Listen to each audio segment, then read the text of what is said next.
feel free to give me a wave if it ever is not loud enough. We do have interpretation available tonight, so I'm just going to let the interpreters introduce themselves, and then we'll get started. Buenas noches, mi nombre es Irma Flores, soy la intérprete en español. Si necesitan interpretación, por favor, déjenme saber. Good evening, my name is Irma Flores. I'm the Spanish liaison for the city of Somerville. If you need interpretation in Spanish, please let me know. Thank you. Bonsoir, nom c'est Jenny Saint-Surin. Si vous avez besoin d'aide en créole haïtien, capable d'aider. I'm Jenny, the Haitian Creole liaison. If you need help in Haitian Creole, I can help you.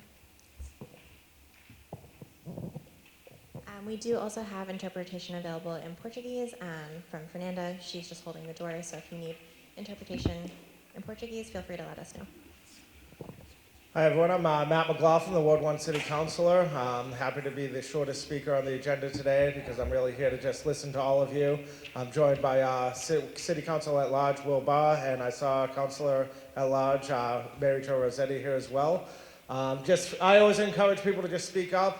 If you have any thoughts, any concerns in the neighborhood, please let us know.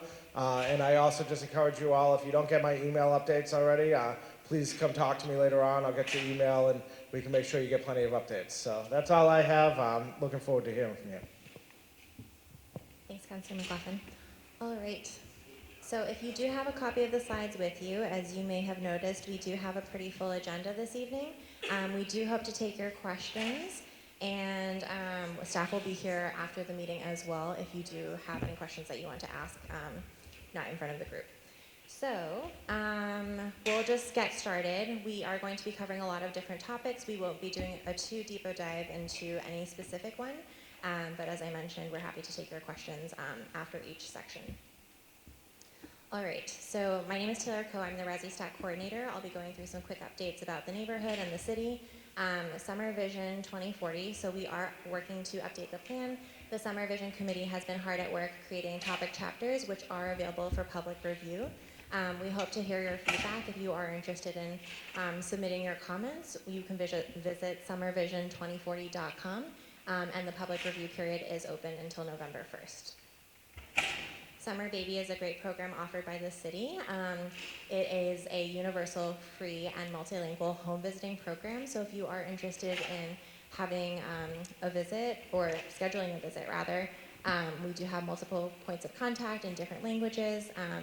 Families who join this program will also receive a welcome baby bag with different resources. The hope is to connect new families to important resources that the city can offer. There are also printouts with this exact slide available on the table outside of the auditorium, and these slides will also be posted online on the ResiStat page. The City of Somerville also offers multiple other programs, including a Spanish language prenatal class and some other programs for young children that are not quite newborns, who may be a little bit older. So our lead service line replacement program has received new funds. The goal of this program is to replace all non-copper lines. If we do encourage residents to check if they are living near a water service line made of lead. These lines are more prone to corrosion as well as leaks. To check if you are living near a water service line made of lead, you can visit somervillema.gov/lead services. If it does turn out that you are living near one, we do offer the service to replace the line free of charge. Applications are due by December 2019 of this year to be considered for replacement in the spring of next year. We are accepting applications on a rolling basis. If you are interested in more information, you can visit the website or contact the engineering department at extension 5400. Yes?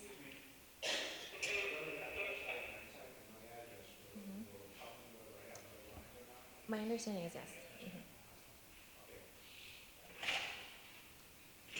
So our Office of Sustainability and Environment is always thinking about how to be more sustainable in our daily lives. Many of you, I'm sure, use the zero sort cart for recycling. As recycling kind of comes up in the news and our day-to-day lives, we are thinking very carefully about contamination and encourage residents to think about mainly two types of contamination. The first one is a little bit more subtle. So in the zero sort cart, you can replace lots of different types of recyclable materials. If you are ever unsure, we encourage you to check through this tool called the Waste Wizard at somervillema.gov/wizard. It's just a way to double check if you are recycling materials that are actually recyclable. There are some that seem like they might be recyclable, but might not fit into the system that we use. The second type of contamination has to do with food particles or any liquids. Because it is a zero sort cart and because there are lots of different materials, if you've ever thought, does it really make a difference to rinse out a container or a carton? It turns out that it does. It does really save a lot of time as well as total cost. Things that we do want to continue to recycle include clean metal, glass, rigid plastic, and paper containers, as well as clean paper and cardboard. Some things that may not be so intuitive include plastic bags, plastic wrap, or film. Those materials actually do get stuck in the machines that sort out our recycling or recyclables. And then anything with food on it, we do want to make sure that we're throwing it in the trash rather than throwing it into the recycling bin. So there is an upcoming meeting on Art Farm. This will be next week on Monday, October 21st. This meeting will run from 6 to 8 at the Brick Bottom Gallery. As of now, we are in the final stages of design, and then we are going to City Council for funding soon. For more information on this, you can visit somervillema.gov/artfarm. So the Cross Street East Park, we are about to complete the city design approval. Weather permitting, construction and groundbreaking, will begin as soon as possible. So the Capuano and East Somerville turf playing fields have been recently renovated. We had ribbon cutting ceremonies for each field just before the start of the school year. We're very excited to kind of see these projects be completed. For more information on this, you can visit somervillema.gov/turf renovation. So Foss Park, the playing field is planning to be upgraded. We have 2 opportunities for you to join the discussion. These 2 meetings are exactly the same. We're just hoping to get as many people involved as possible. So there's one meeting at the end of this month on October 30th, as well as a meeting next month on the 13th of November. If you cannot make either of these meetings, we are trying out this new cool interactive platform called Summer Voice, which you can visit at summervoice.somervillema.gov. So we will have a page up and running in about a week or so if you do want to submit feedback or comments online. So DCR has announced that they will be working on this project. We're really excited about it, especially since this area does see effects of flooding and sea level rising. So we plan to work with them on just kind of keeping in mind climate education as well as just thinking about our climate action goals and resiliency plans. The Green Line Extension project is on schedule to open at the end of 2021. To make this project possible, we have had to close multiple bridges. As of now, Broadway Bridge is on track to reopen next year in March. The Washington Street Bridge is now expected to be closed throughout the winter, but will reopen in April of 2020 instead of the fall. The Medford Street Bridge will reopen in late spring of next year, and then the School Street Bridge is expected to close early spring of next year as well. We will have a public meeting coming soon in November 2019, so just stay tuned. That will be posted on the Somerville website. During this process, we are trying our best to remain vigilant about traffic management. We do have an interdepartmental team dedicated just to this. We are working with our state partners and have people from fire, police, mobility, traffic and parking, as well as communications and other staff. We are taking a 3-pronged approach, which includes advanced planning, daily monitoring, as well as rapid response. One of our efforts included the Reboot Your Commute campaign with the GLX team. During that campaign, we did circulate a lot of communications materials related to rebooting your commute, and that was sent out to 96 neighboring cities and towns, 84 media outlets, 29 medical facilities, 26 colleges, and large employers in the area. If you do have concerns regarding traffic or detours, we encourage you to continue reporting them through 311 or emailing construction@somervillema.gov. There are multiple ways to stay informed about these types of projects or updates. MassDOT does have a website, mass.gov/GLX. We also offer a construction newsletter, and the construction website also has great updates. The city alerts, if you are not signed up already, we do encourage you to sign up for those. And then we also have this city newsletter, which has kind of a nice overview of lots of things going on in the city, things like events, as well as any other important updates. So next up, I'm going to hand it off to Chief Breen from the Somerville Fire Department. Yeah, sure.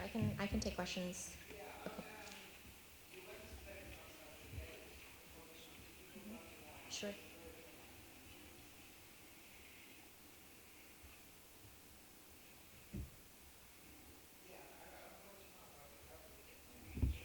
Sure.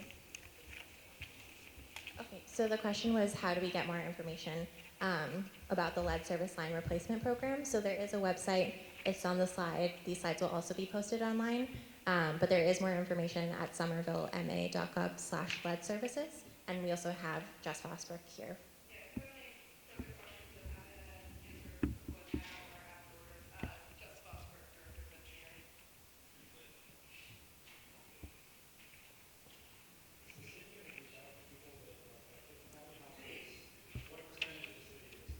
That's a good question. So there's a few categories homes fall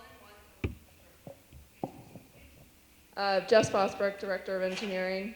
There's a few categories that your water service line may fall into: a known lead line, a known other material, an unknown material, or we know that your service line is copper. So you can find your home on one of those 4 categories on the website, and we are prioritizing those services that are lead first in the program. This program will be going for a number of years. So we're looking to replace first those that are lead, second those that are not lead, or not copper, something else. And we are reaching out directly to the ones that we know are lead first, and then we will move through the ones that are unknown as well. We have ways of testing whether or not it is lead if you fall into the unknown category. Copper. Yeah.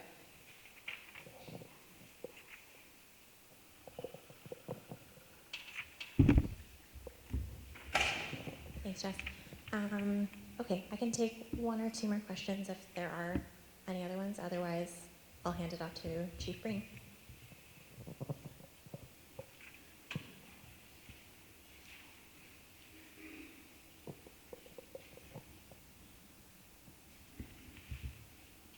Thank you, everyone. Charlie Breen, Fire Chief, Somerville. Thank you for coming tonight. I have a brief presentation on response times during what's been the last 6 months of unprecedented construction. And I'm going to give a plug to a career open house that we have scheduled in November.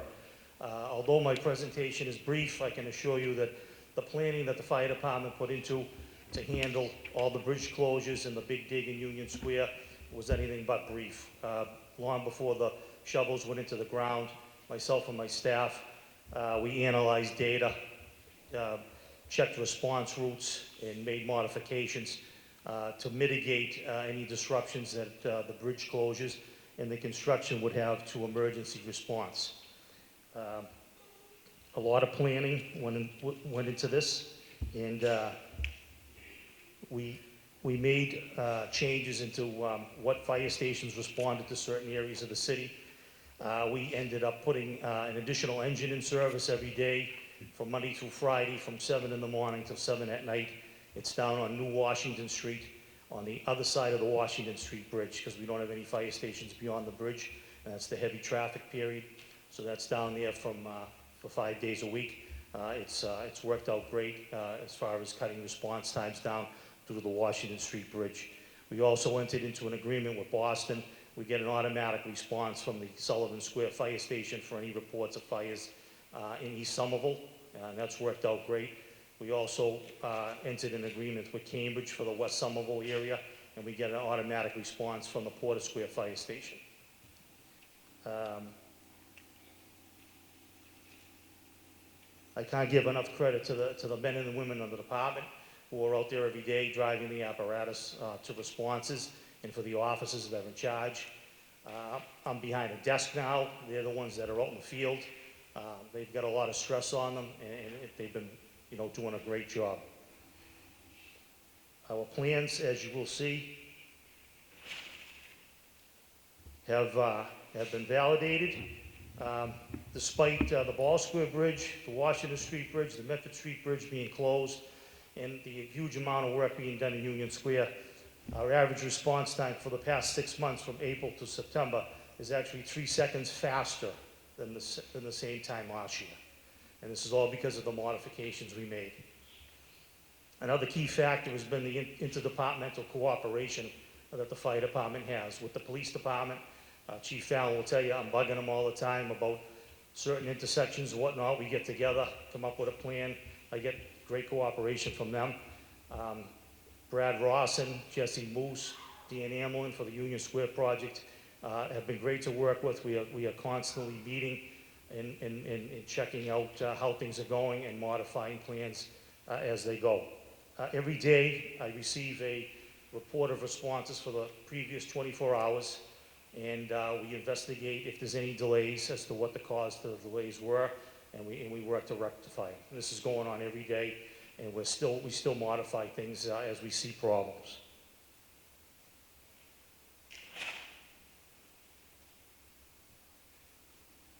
So as you can see, things are working out great despite all the traffic. I'd like to give a plug to a career open house that the fire department's going to be having on November 16th from 10 to 12.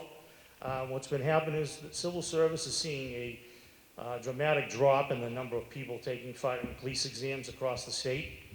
We want to try to get ahead of it. The less people that take the exams, the less pool of candidates we have, and we're also concerned about diversity. We just finished filming 3 videos, one in Spanish, one in Portuguese, one in Haitian Creole, all done by Somerville firefighters who speak those languages, in an effort to reach out to our diverse community in the city. From 10 to 12 on November 16th, we're advertising anyone that has an interest in a career with the fire department to stop by. We're working closely with Jennifer Mancia and the personnel department to get the word out. We have firefighters visiting different community organizations, different faith-based organizations to get the word out and to encourage diverse candidates to take the fire exam. If anyone has any questions for me, I'd be glad to answer them. Are you required to be a Somerville resident? Yes, we have a Somerville residency preference, yes.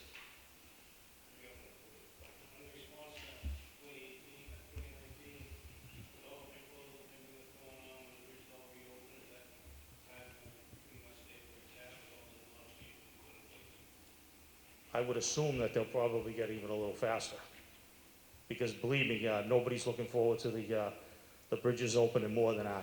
Selfish reasons, I will admit. I live on the opposite side of the Ball Square Bridge. So for me to get to work, it's a serpentine route.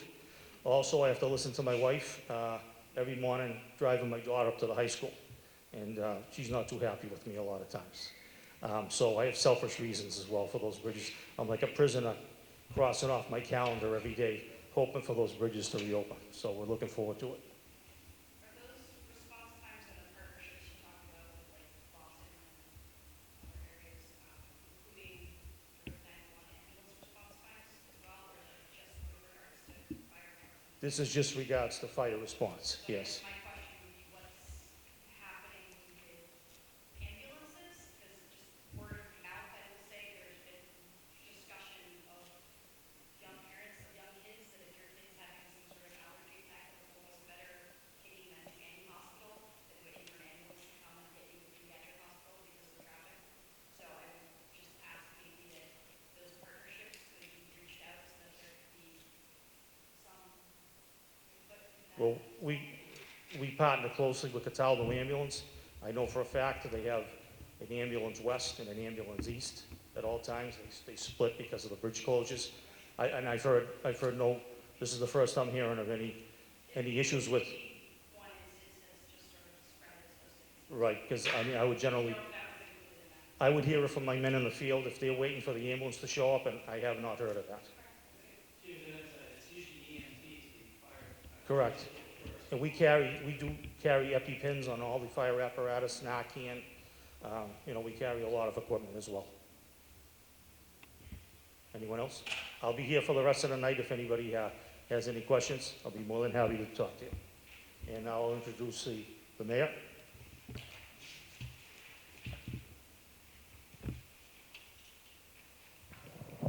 Thanks, Chief. Good evening. Welcome. It's good to see you all. I want to special thanks to mothers out front and activists and advocates fighting to make sure the utility companies address gas leaks. It's an issue compounded across the Commonwealth and municipalities. I know Jess Vosbrook will be talking about some action that I was just made aware of that National Grid will take on their leaks. But I will say an issue for the obvious reason. We saw what happened in Lawrence and the situation they're still dealing with, but really the health risk overall to us personally and the cost, but really the damage it's doing to our environment. So I want to thank them, especially our young activists, advocating for them to address that. So I'm going to talk, we talk a lot in the community about the importance of quality of life, but we rarely discuss, and I take this opportunity in this round of ResiStat to discuss what the city is doing to ensure that the economy, our local economy, is thriving and how that contributes to our quality of life. And I want to speak to you about the many ways we're working to help really our small business in particular, our alternative economies adapt and thriving in a really changing city and really appropriate in Ward 1 because you see a lot of that happening along this corridor of East Broadway and other enclaves. So we are very fortunate in Somerville. We're also really proud to have really an interesting and very diverse local economy. We don't just have the typical businesses and chains. We have independent, we have small, we have micro businesses as well as our maker and our artist community, our self-employed residents and entrepreneurs, the startups you hear about, and incubators, along with the more larger employees and national businesses that we are excited are going to be partners in our community, and they're coming to our transformational areas. But our economic diversity, I think we would agree, it just doesn't fuel our city and our economy. It really defines us. Somerville is really known and becoming renowned for its unique small businesses. Again, those artists, those makers, and more. And at the same time, what they do is they support our shared community goals, and through them we achieve a lot of the goals and objectives we have as a community, like walkability, like sustainability, diversity, and community and job creation. Sorry, I'm a little stuck here. Big companies do get the headlines, and we're certainly out there trying to track those major commercial entities to meet our community goals of expanding our commercial tax base and jobs and build out our districts. But the bulk of our local communities made up of these first four groups on the slide. They are small, they're the creative, they're the independently owned and operated businesses, entrepreneurs, they're what we call self-starters as well. So I'm going to speak specifically about what we as a city are doing to ensure that they stay strong, they stay resilient, and they can adapt and evolve. And a question that we need to really, I think, internalize is, how is that impacting us as individuals and residents in the community? So our local economy really aligns and aids us in reaching some important goals. One goal is our sustainability goals. One of the reasons, and you'll hear from Brad Ross and others, we are making an investment in rehumanizing the public right-of-way for biking, walking, and public transportation is, and really, again, kudos to the activists here, is a third of our greenhouse gas emissions come from transportation, with nearly 60% of that third comes from passenger vehicles. So if you look around Somerville every day, anybody want to take a guess? I already told some of this answer, so Sal, don't answer it. What percentage of the vehicle trips, cars that come to our city, are coming here as a destination? In other words, let me put it this way, what percentage is cut through traffic? They originate somewhere else and they end somewhere else. Anybody want to take a guess? 70%? Anybody else? 20? Who said what? 25? 83%. Really close. 83% of the motor vehicle traffic you see in Somerville does not start here, does not end here. It continues to treat Somerville like an on and off ramp to somewhere else. It's causing congestion in our streets, it's damaging our health, contributing to greenhouse gas emissions, and hurting our environment and impeding economic opportunity in our local economy. I'll talk about that. So if we want to reduce, for this goal, carbon emissions from transportation, what we need to do is shift trips away from cars, and one way to help that is to have nearby shops from an economic perspective, have those services nearby, so where our trips, for those particular services aren't outside the city, and make it easier to reach those amenities without having to drive even within the community, make the city more bikeable, walkable, and utilizing public transportation. And again, we can also reduce the city's carbon footprint if we support work models that require less commuting. And a good example is those entrepreneurs who work out of their homes, or at where we're seeing really evolving here is local co-working spaces.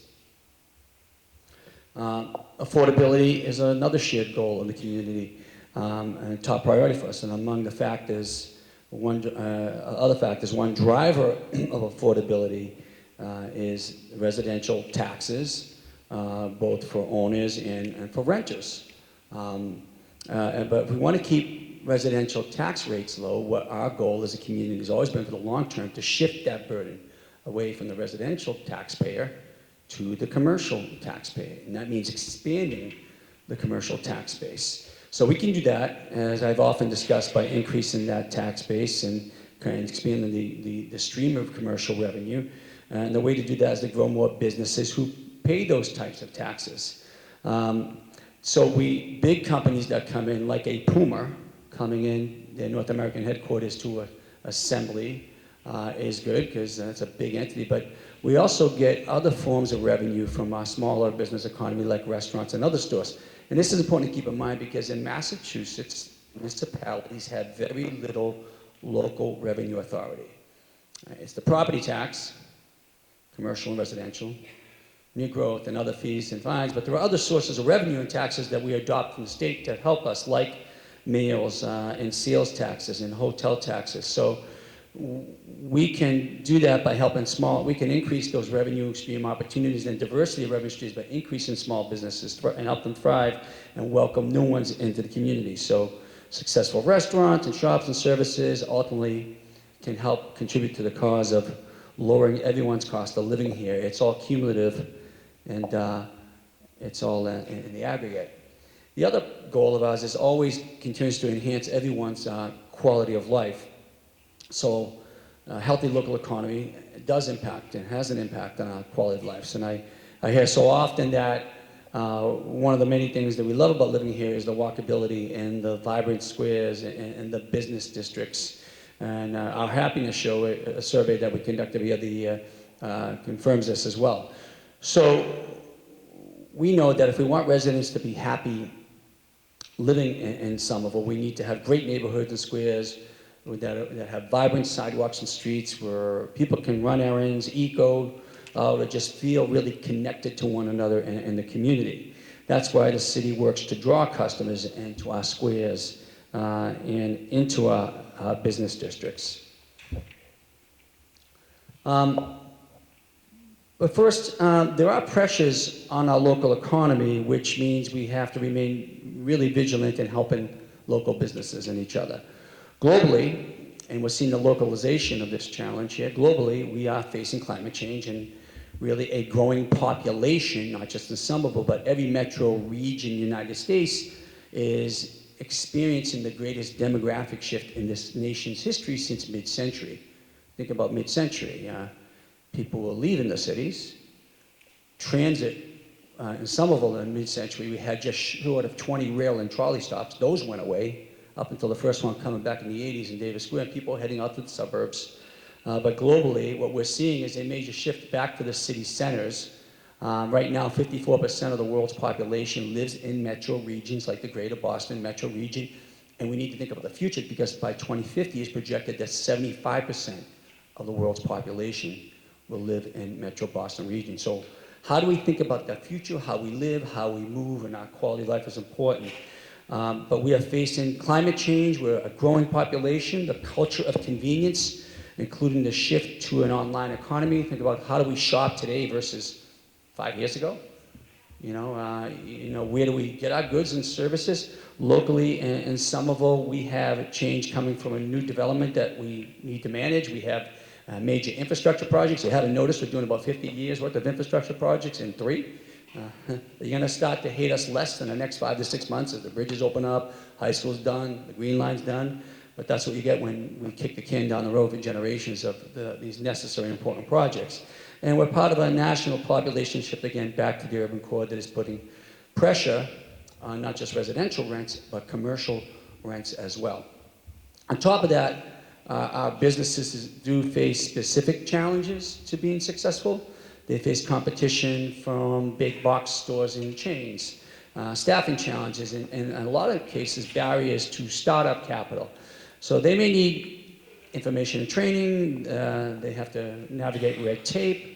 As we know, some face equity issues that create barriers to entry into the market for minority and other business owners. And as I mentioned, construction and real estate, including rent, even though that construction is going to pose great benefits in the future, in the near term, is a burden.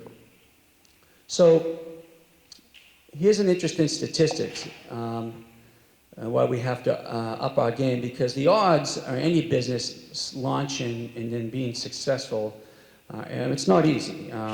This study shows that on a national survey, that half of the small businesses nationally fail within 5 years, and then 2/3 actually fail within 10. So we all give a lot of credit and inspired by people who chase that dream and take a risk to do something they really love and something they aspire to do. Not just, the American dream is not just you want to be here, successful for your family, but to start a business is an opportunity so many of us want to do, and it's not easy. And the odds are typically against folks. So we have a focus on this for many reasons, the challenges that our local economy is facing here nationally. But the old model, as they say about economic development, wasn't addressing a lot of these current challenges and the variables our businesses are facing today. So the city, what we began doing as a city organization is thinking creatively about how to address modern economic development needs. And we are working in many ways to counter the challenges I've laid out for you here tonight.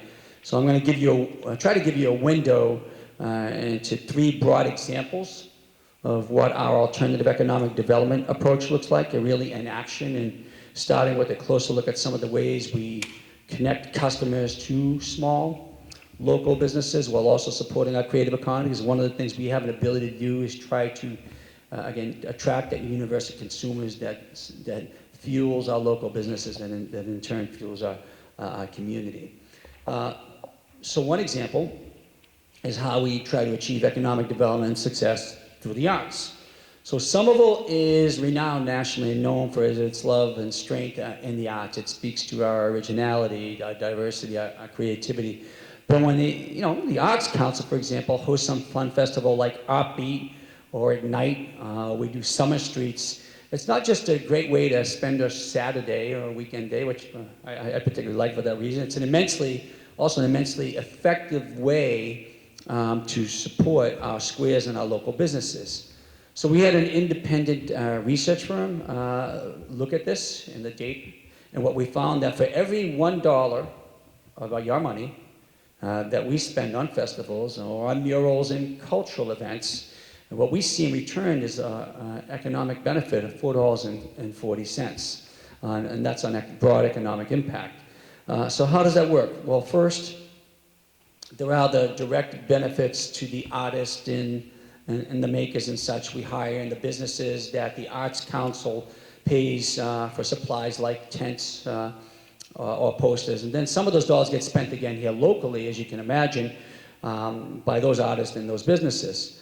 And at the same time, events, if you haven't noticed, they draw crowds. I don't know if anybody went to Honk this past weekend. That was amazing. With Fluff a few weekends ago. There were over 20,000 people there. They draw big crowds, and people flock to our city from all over the region and the country, in some parts of the world, just to be part of these festivals. And at the same, and so those crowds and those people visit, they shop here, they buy food here, and buy art, so that brings in more economic activity, as you can see. And finally, visitors at our events notice the restaurants, they notice the services, and even nonprofits have returned to later on another day. I remember a small business owner many years ago telling me that, the one thing, a successful restaurant said this, the one thing I want next to me is another successful business or another successful restaurant to create that energy, that sort of sense of place where things are happening. So economic development it can be driven through the arts, and it's really important, not just culturally, but economically. So taking a closer look at how these events pump money into our local economy, when the same research firm several years ago took just a look at the economic impact of our Arts Union program, which takes place in Union Square. We did this about 10 years ago. The art series was found to be injecting, at that time, roughly $200,000 to $350,000 into Union Square alone annually. And that's pretty powerful. I submit to you that's gone up over the years as those events become more popular and more people attend them. I look back at event spending by the Arts Council over the past 5 fiscal years. We multiplied this conservatively by 4 and not the 4.4 as I showed you in the previous slide. The researchers identified this shows is that our citywide our cultural and our arts events have injected more than $3 million over 5 years right into our local economy. So that's money for artists, that's money for performers, restaurants, for our small business, and much more. But I do want to come back again to this idea that I sort of alluded to of placemaking. People, as the slide says, do stick around in the places they feel comfortable. And we strive to make them comfortable with activities, outdoor furniture, appealing open spaces, and as I just discussed with events, placemaking is a critical component of economic development and quality of life. When we do placemaking, we actually see results. So in this slide, does everybody know what Kenny Park is? When you're going on Highland Avenue towards Davis Square, the park right on your left, right before the square, that's Kenny Park. So after we fixed the water feature, we added movable chairs, these pop-up chairs, those orange or yellow seats. So we saw more parents watching kids. We saw more couples on dinner dates in the evening. And that in turn helps support businesses in the square and build this sort of social equity and cohesiveness. We don't become just blurred faces in a motor vehicle passing by. We're connected to one another as a community. That social fabric, that is invaluable and immeasurable. But it does have real economic benefits, and we see that in other areas, in Assembly, where we did the massive park renovation, 7 acres on the waterfront, why there's such a focus in all our neighborhood plans in creating accessible, dynamic, open space where people can just gather, connect to one another. That is an important component of placemaking. So like cultural events, studies have found that when communities also, this is on the mobility side, investing in mobility is also critical for local businesses. And remember what I mentioned earlier, 83% of the motor vehicles that come through, and mostly single passenger vehicles, come through the city right now, don't stop yet. So they're not shopping on Lower Broadway, spending their money there, or Union, or in Ball, or anywhere in the city for that fact.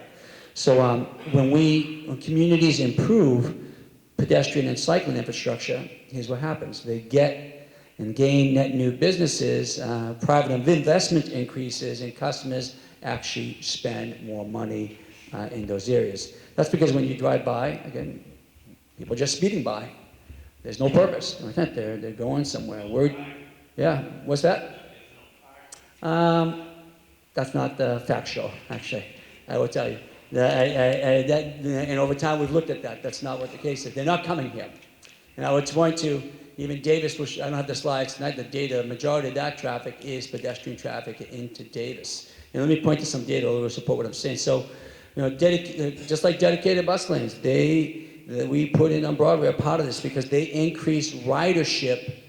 So you get more people walking or driving or getting to the businesses, going to the bus stations, or using their bike or walking, and that in turn supports our local economy. Let's look at some data which supports this.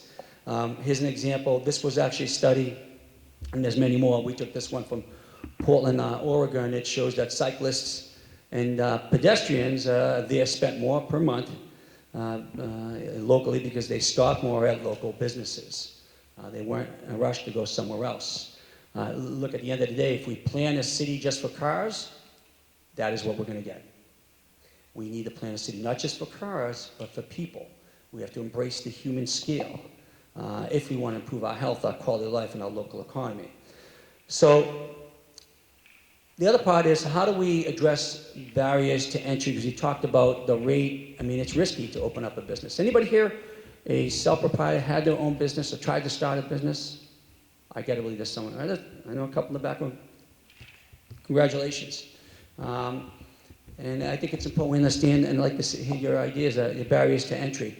You know, it takes a lot of work, I think we'd agree, to open your own business. There are barriers to entry that do keep people locked out. I've already mentioned some, like not having access to capital or funds to cover overhead and startup costs, or having to really figure out all the different types of red tape for different regulatory agencies or licensing agencies. But there may also be, for example, language barriers, or maybe just hard to find the right space and even to just be able to afford it. And having all the necessary skills and training to handle all parts of the business requires, access to education or on-the-job training. And we see how this is playing out locally. This is important. The majority of businesses in Somerville are male-owned. Minorities only own 18% of the businesses in Somerville. And some of these barriers are really long-standing and systemic. A study of wealth in Boston, and as the slide will show, found that white households in the area had a median net worth of nearly $250,000, while African American households had a median net worth of a mere $8. And that's a pretty big disparity. So the question we have is, what kind of impact does this or can this have on all of us? Well, for one, let's think about how people typically fund a small business startup. Many use credit cards. Some use home equity. And you can see how this would be a challenge for minority entrepreneurs. Maybe don't have that access to credit or don't own a home. That's one reason we made equity a key qualifier in our efforts for licensing recreational marijuana. And we looked at who had been the most impacted by the war on drugs, and we said, I want to commend the council for working with us to establish that mode, that approach for inclusion into our economic approach to expanding our economy.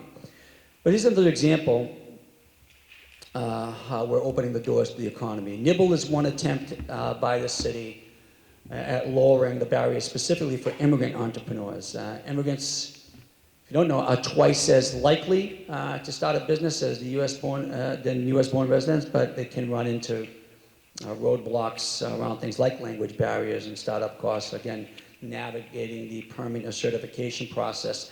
The Arts Council's Nibble program helps entrepreneurs deal with that red tape. They offer support in other languages and help them organize lower overhead events like pop-ups and vendings at festivals. So this is a great example of how two permanent, I'm very excited for them, businesses have grown out of it. Las Carolinas and the Nibble Kitchen at Bow Market. So far, 13 chefs and cooks from 13 different countries have benefited from this. So economic development division in the city offers similar supports for businesses and other industries at what we call our one-stop shop events, where business owners get together and get help with permits and licenses and get assistance in other languages. Sometimes lowering the barriers to entry means something else, like looking at our own rules and regulations and updating them, really to be in sync with current businesses.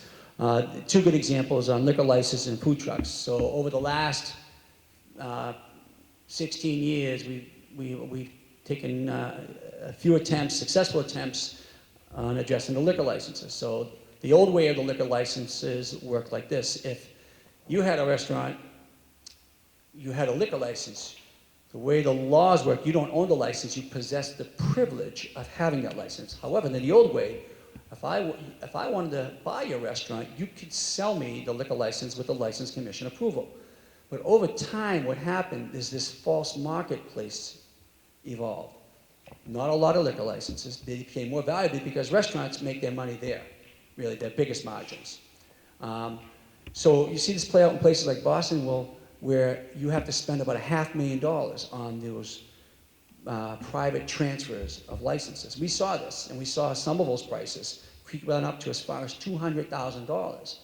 And we knew that this would be a barrier to entry for anyone, because instead of spending that money on your business development plan and on your concept or your build-out, to spend it on a license. So over the last 10 years plus, we've gone and as we've gotten more licenses, and I won't talk about the state's archaic system and how they do liquor licenses, more allotments of licenses to the city, we did so with also having the ability to make them non-transferable. So now, when you're done with your business, you don't get that old license stays the old way. That's grandfathered in. But if you opened up a business, when you're done with it, the license goes back to the city. And for now, you don't have to spend hundreds of thousands of dollars on the license. You pay a nominal fee to the city on a yearly basis. And what we've seen as a result, the businesses along East Broadway, for example, are having greater success, greater revenue. We see greater diversity in the ownership of those types of businesses, restaurants. We see more locally and regionally owned and operated. They're all over the Best of Boston ratings, and we're really excited by that. I remember when we were having this argument, I was up at the State House arguing we needed this important component to the license and transferability or non-transferability. And a state legislator said to me, well, here's why I kind of oppose it, and we needed his vote. Mayors, in my district, there was an older couple, they retired after 40 years in business, and after all that time, they sold their license for $300,000 to, I think it was a major chain like an Applebee's. And he says, I think that was a good thing. I says, that's a terrible story. Who would be able to open up? Which local business, new residents, immigrants, we like Somerville, we appreciate and have nothing against major chains, that eclectic mix of ownership and management of our business entity, especially the restaurants and those establishments, is important. And we also did this around food trucks, creating more flexibility, lower upfront costs, and avoiding the challenge of bricks and mortar of real estate and where they can locate. That's a great way. The food trucks are actually a great way how some of these restaurants are born.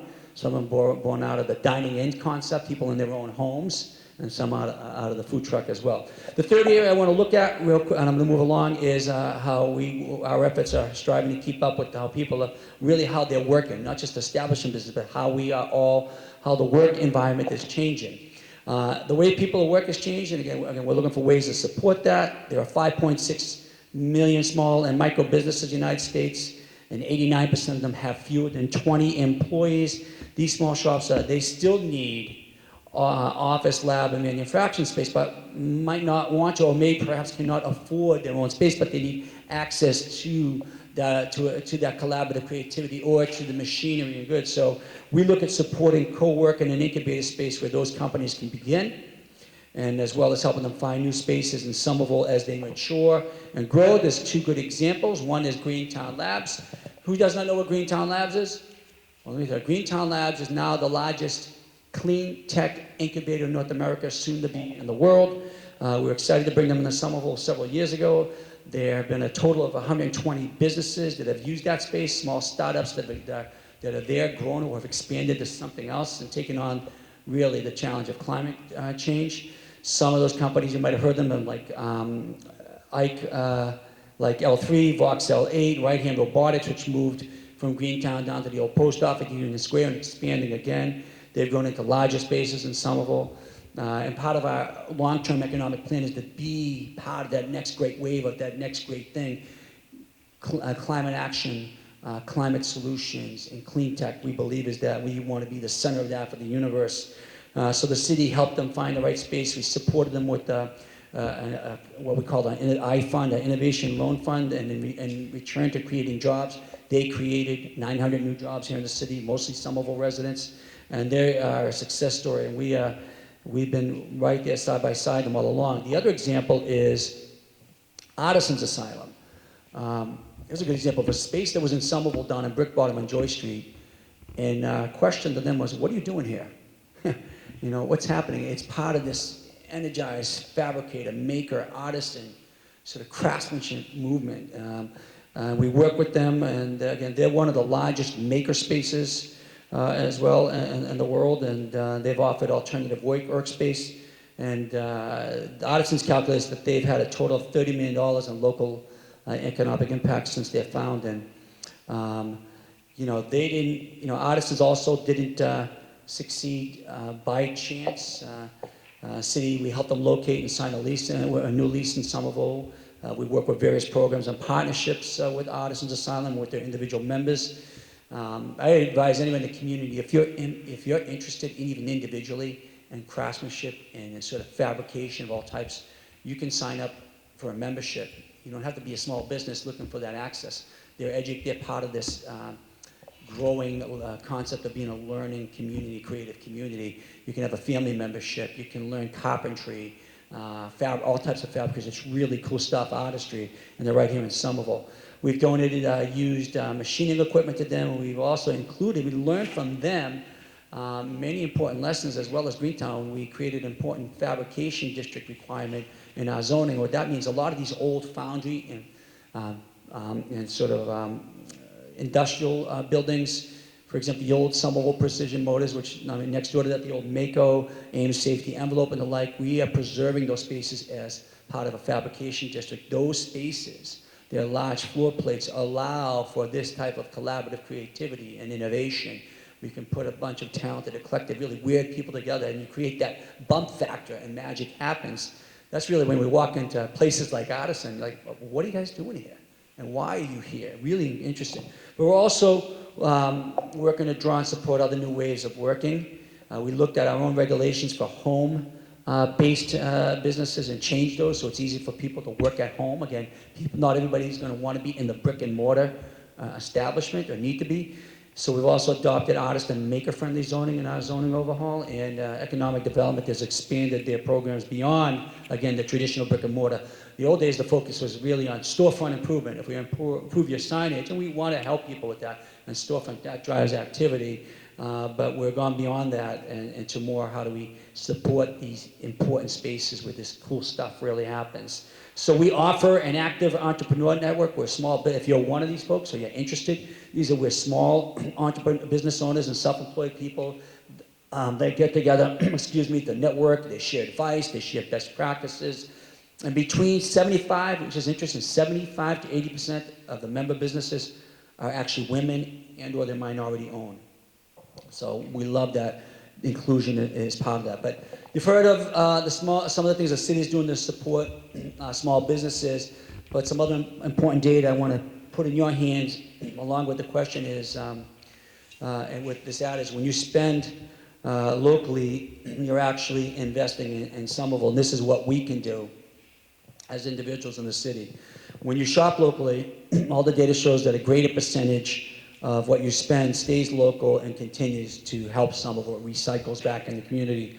Imagine local businesses hire people in the community.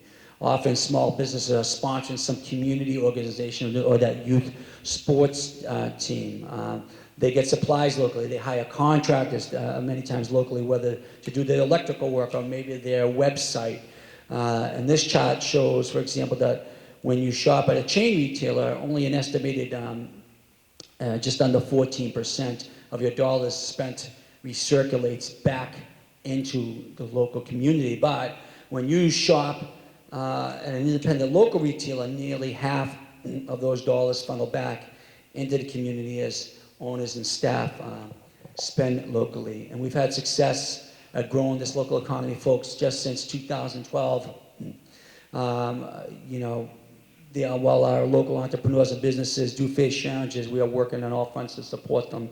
And one positive indicator is that the number of Somerville businesses continues to grow each year. Just from 2012 to 2018, in that several-year period, the number of net new businesses increased by roughly 22%. That's a net new 489 businesses. Most of these are, and which really causes us to pay attention to small micro businesses with less than 5 employees, including the owner.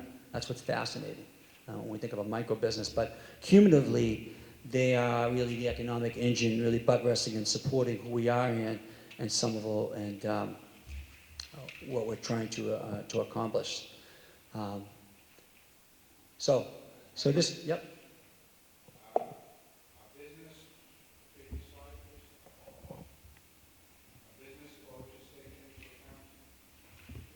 Yeah, this is net new. Tom, did you hear? We factor in net, right? Closed and open. This is net. Okay. Good question, Sal. That was my last slide. Good timing. So I know I went on a little bit, but I think it's sometimes we give you a lot of operational data, how we're doing on potholes. You'll hear about crime. It's good to see how some of these efforts fit together and really a complex. It's not that complex about the local economy. And we're trying to be probative in the data. You know, when we see this sector of our economy growing, the question is why? How is it having an impact? What's our responsibility? How do we support it? So I could take a couple questions. I'm going to step aside, but I'll be here. Nelson, how are you? Okay. I wonder, I like the economic development part. I wonder why is it that we can't get as much from Tufts University as they give it to Boston, for example? Why is it that we're not being equal, partners with Tufts? What's the problem? So I'm going to sum it up and make sure, tell me if I sum it up. You're speaking to the payment in lieu of taxes. Thank you. Because part of our local economy, even though it's a nonprofit institution, is Tufts University. And jump in, Nelson, if I'm going off track here.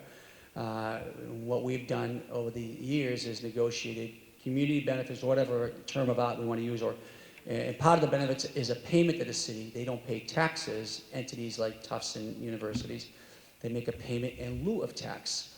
Ours had gone up, to a few $100,000, but why compared to, is it low compared to what Harvard MIT pays Cambridge or what Tufts is paying Boston, right? That's more important. And Medford. No, we're on par with Medford. Unless they've signed something in the last few days that we don't know. Yeah.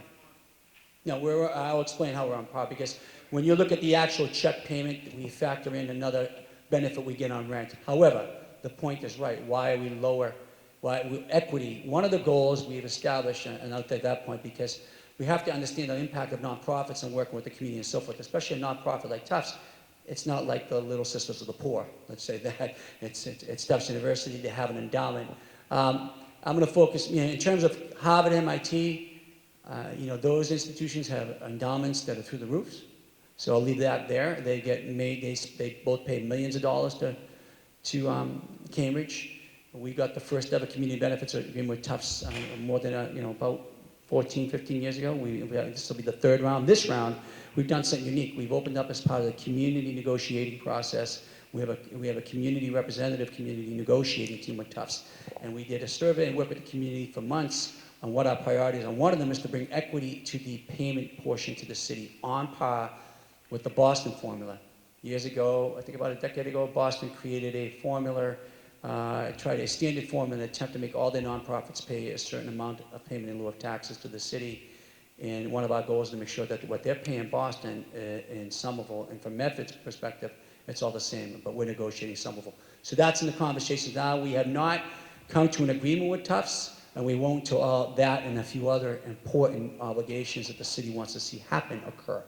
Did that answer that? Yeah. I'll take one here, then one back here. Yeah. Sure. Yep. Yep. Yeah, and you're going to hear from Brad Rawson. Yep.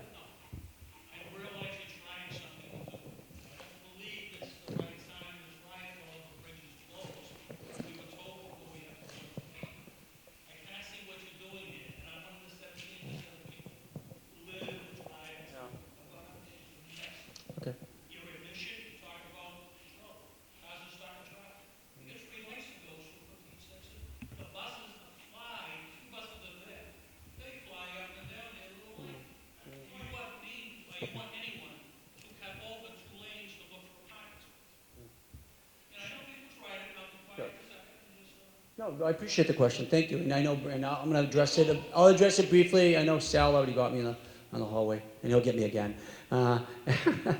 Brad Rawson will be here to talk about it as well, but I want to address it. First of all, I would submit to you, these changes aren't easy. Behavior has to change. We've seen it and we heard this similar complaints and concerns when we reduced the lanes of traffic in one way in each direction on East Broadway, when we did the priority bus lane on Prospect Street, and why we did this. We spent 15 months of planning with the community.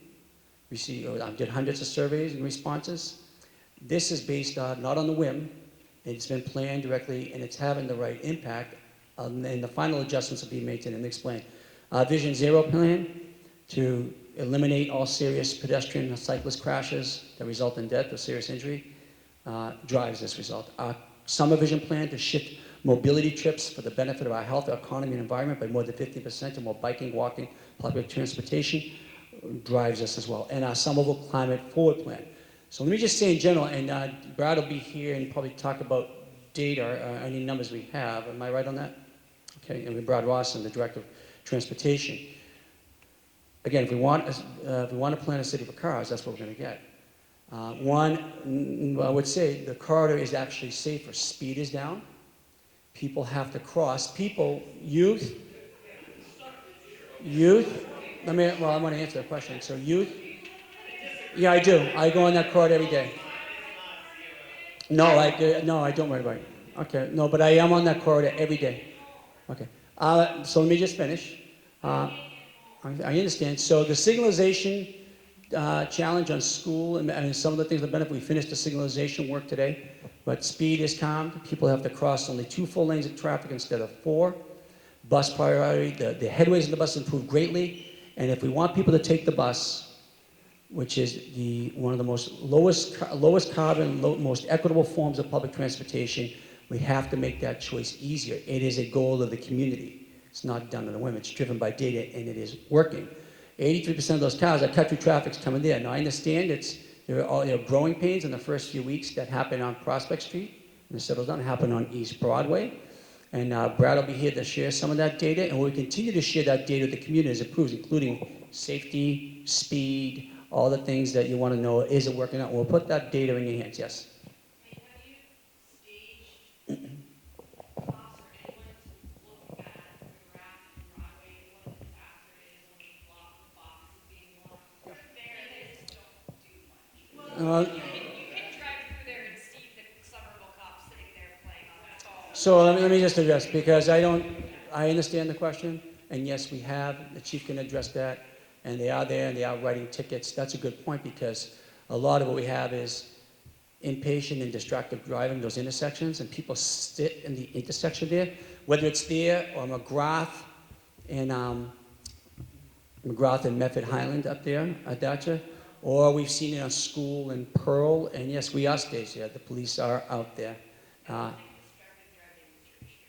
I'll be very honest with you, like the biggest issue, yeah. biggest issue in that area right now is 2 things. People trying to deal with the fact that it takes 20 minutes to get from Washington Street to Union Square. Because to go down that stretch of Pearl Street, Yeah. between Cross and McGrath, you have to go through 3 light cycles. Right. So if you I take the bus to work every day. I also try to, when my husband works from home, doing the wonderful things we're doing for the community, he does sometimes have to get in the car and drive our son to daycare. It's what should be it takes me 20 minutes, legitimately, to get from Myrtle on Washington Street to Union Square. Because of that one stretch of Pearl Street. Is that? It can take 40 minutes. Okay. We appreciate it. So, Because of that one stretch of Pearl Street, and what's frustrating is they can't get by. There's no lights. I don't want to I'm not demeaning that the police officers don't do anything. I don't want to imply that, but it's really frustrating to sit there, watch cars make U-turns illegally, hold up traffic when there are cops there that aren't really in a position to do much. Because what are you going to do? Chase after them on foot? I mean, you can't. But the reality is, and now you're going to have winter when there's going to be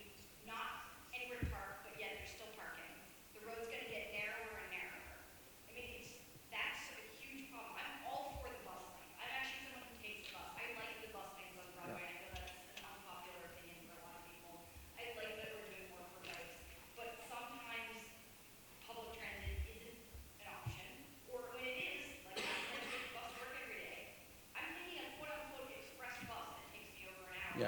just because of that contract.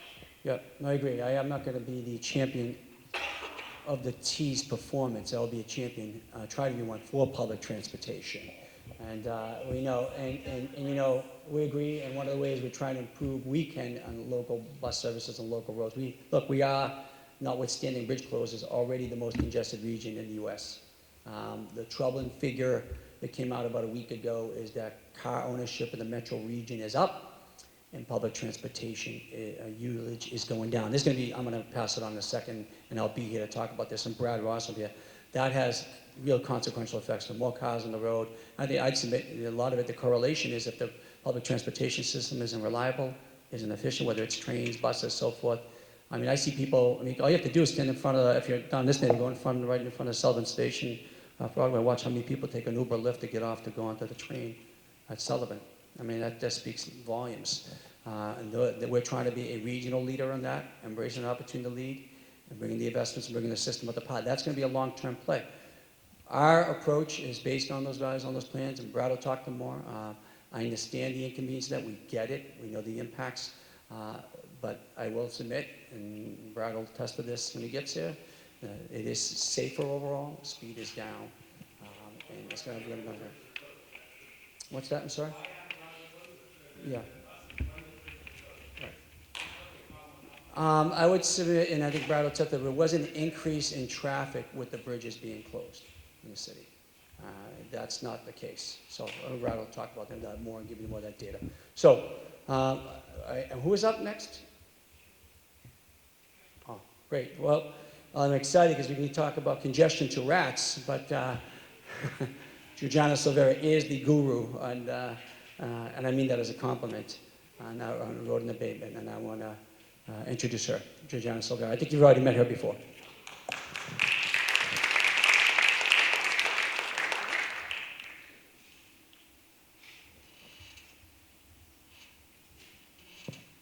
Thank you so much. So my name is Georgiana Silvera. I'm the city's environmental health coordinator.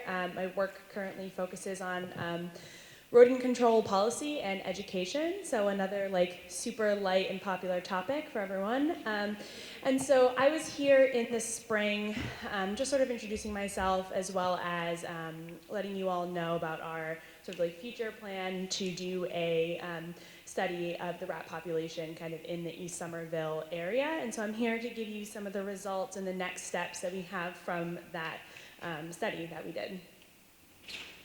And so what we actually did was from April 29th to May 17th, we set out almost 300 rat traps at 134 privately owned properties with permission from the property owners. We had those out for 3 weeks. They were checked every other day by the contractor that we hired, and then the sort of number of rats that we caught was used to measure the sort of relative levels of activity throughout this area. And the reason that we did this was because you can't have effective rodent control without knowing where the rats are. And my work since I started with the city in January has focused on trying to eliminate not just the rats that we have, but also the environmental factors that are sort of allowing them to reproduce at these super high levels that we're seeing and have high levels of activity that we're seeing. And so sort of trying to eliminate the causes of sort of this issue. And so the study was sort of a first crack at that, to get a quantitative measurement of higher versus lower levels of activity and try to figure out why we're seeing that. And so kind of the big results from the study is this map that we created. You can see sort of the study area highlighted, and it was sort of between Broadway and Washington Street, and basically sort of McGrath to the end of the city, and also including sort of Gilman Street area that directly abuts the Green Line. And so this map shows sort of the relative levels of high and low activity based on the trapping data that we collected. And so we took kind of the known measurement from the properties that we actually trapped on, and kind of used a program that estimated out that activity sort of throughout the survey area. And so the higher levels of activity are in red, and the lower levels of activity are in blue. And something kind of interesting that you can see on this map is the really high level of variability that you see in rat activity in sort of urban areas, rats don't travel very far, usually only like 150 feet from their burrow, kind of in a radius. They want to take the shortest paths possible from their burrows to their food sources. And so you can really see that even like block to block, the levels of activity that we measured are extremely variable. And so what are we going to then do with this information that we got? We compared this measured activity to a variety of different data points from the city, including trash citations that were issued, various like locations of construction, also occupancy on different properties, sort of as much information as we could kind of get our hands on for this like initial pilot of a type of program like this, as much as we could get our hands on to try to figure out like what relationships we're kind of seeing and what can we kind of do with that information. And so this slide just kind of highlights 3 of our main findings and the next steps that we're trying to do based on that. And so we really found higher rat activity in the vicinity of properties that had multiple trash violations since the beginning of the year. So from January 2019 through like May 2019, which is when we actually did the trapping. And so properties, not just like one trash citation from the city, but 2, 3, like multiple ones. And we also saw what seems to be higher activity around active construction sites. The way that permits are issued and the dates that are on those, it's a little bit hard to tell, but it seems like it was probably the sites that had, some of the sites that had active work going on. And so we also, and so what we're gonna kind of like do based on these 2 findings is increase the education and outreach about best practices for trash storage and other things that can kind of be done to mitigate rodent activity, directed not only at property owners, but also at tenants who may be sort of less involved with the news going on in the city, not understand sort of, maybe not living in an urban setting for as long, and sort of not as much understanding the implications that their actions may have for their neighbors and for the community.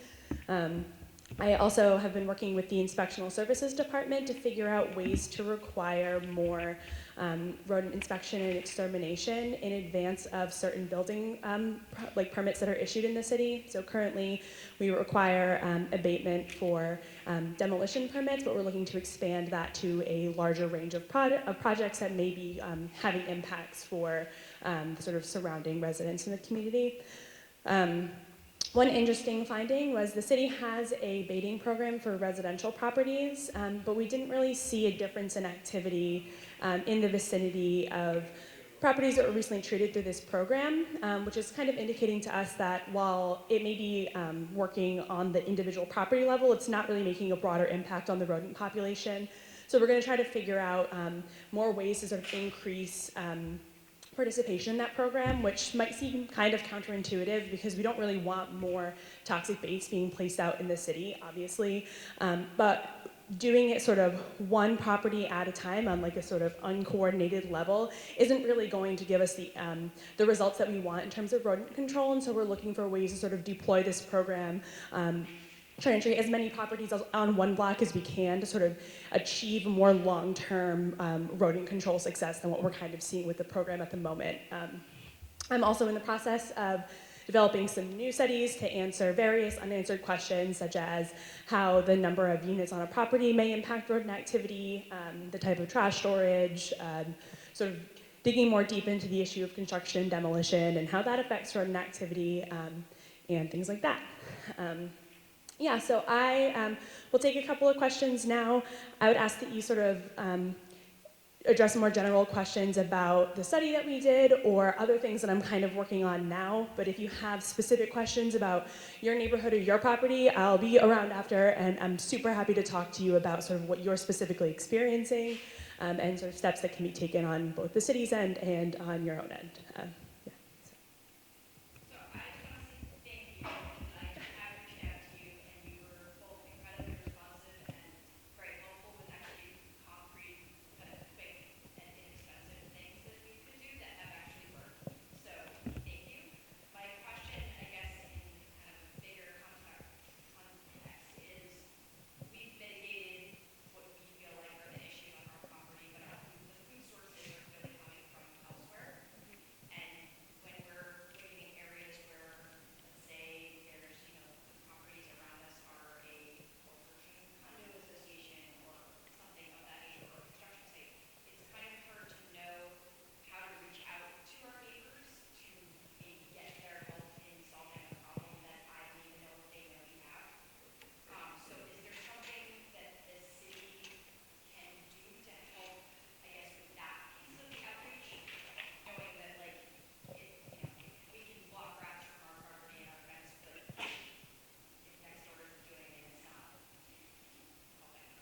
Yeah, that's a great question. So just sort of asking, once you've done all you can on your own property, what else can be done when it's could be an issue with your neighbors, and then also questions about if the owner doesn't live there, or if it's a condo, what's the best way to try to get in touch, things like that. And I think that really speaks to one of the challenges of urban rodent control, because people obey property lines but rats don't, and so coordination is necessary but can be difficult when neighbors or owners are hard to get in touch with. And I think first of all, that's why we're sort of trying to promote rat control from the city's end. So it's not just on you to knock on everyone's door or something like that, to try to like educate people about what can be done to decrease rodent activity. That's why we're really trying to push the educational aspect of this, because to sort of really make a difference with this problem, it has to be sort of a coordination between the city and between tenants and between property owners, kind of everyone sort of working together and knowing the best practices. And so hopefully, once we sort of can get new education programs rolled out, that will address at least some of that. In terms of construction sites,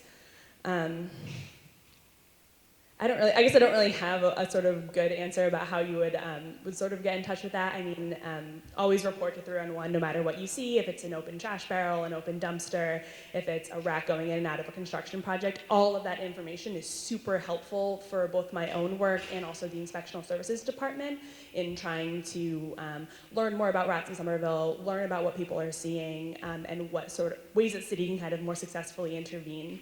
And so I don't actually issue the sort of like citations or communication to property owners. And so I always recommend to report it to 311 so that the appropriate departments know, and maybe they can do something that I don't know about. Like I don't really know like if you do see pests on a site, like if there's something the Inspectional Services Department can do. So I would always recommend trying to get in touch with 311, and they'll let someone know who might be able to give you a better answer.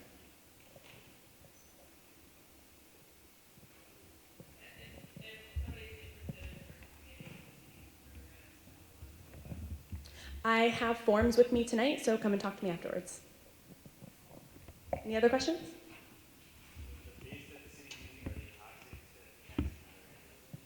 Yeah, so if another animal does consume, specifically a mammal who does consume rodent poison, they will, experience the toxic effects of that.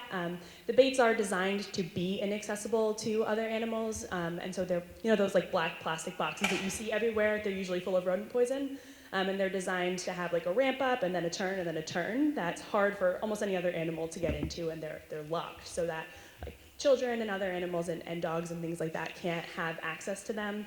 And so yeah, there's always a risk when you're using a toxic substance, but they're designed to be as inaccessible to other animals or people as possible.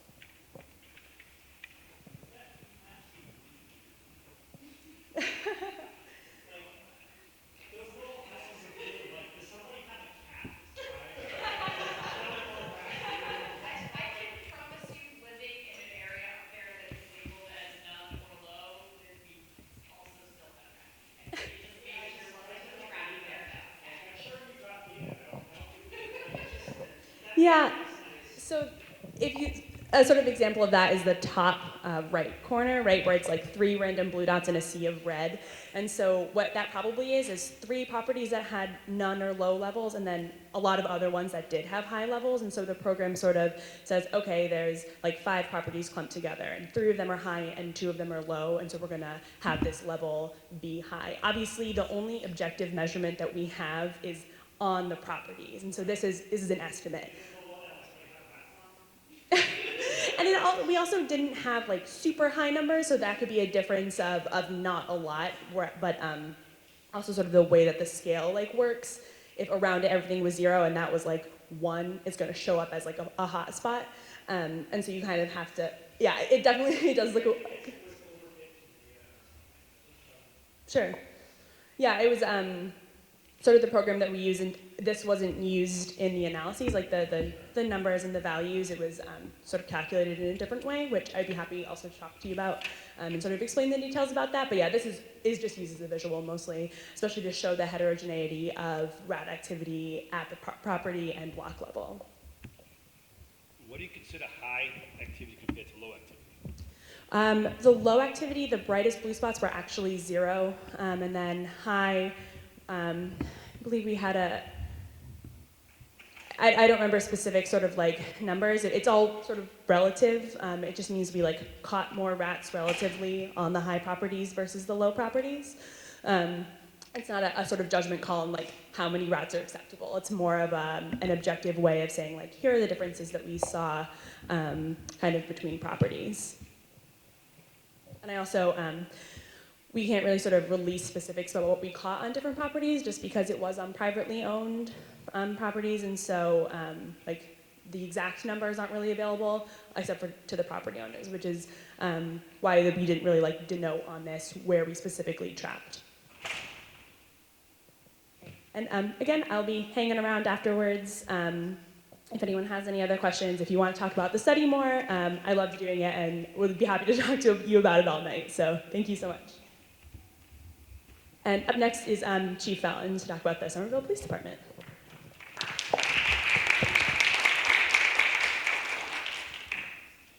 Start up with thanking you for allowing me to be here tonight and introduce Captain James Donovan, who's our patrol commander, and Officer Tony Manzelli, who's going to be retiring this year, right? Within the next couple of months after a long career. Crime in the city, index crime continues to decrease, so it's down 2% over 1 year, and it's down 3% over 2 years. That's citywide.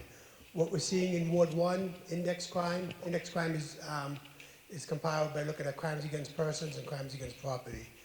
Index crime decreased 5% over 1 year and 6% over 2 years citywide. In Ward 1, I apologize. However, bike thefts have increased sharply over the past year, both citywide and in Ward 1.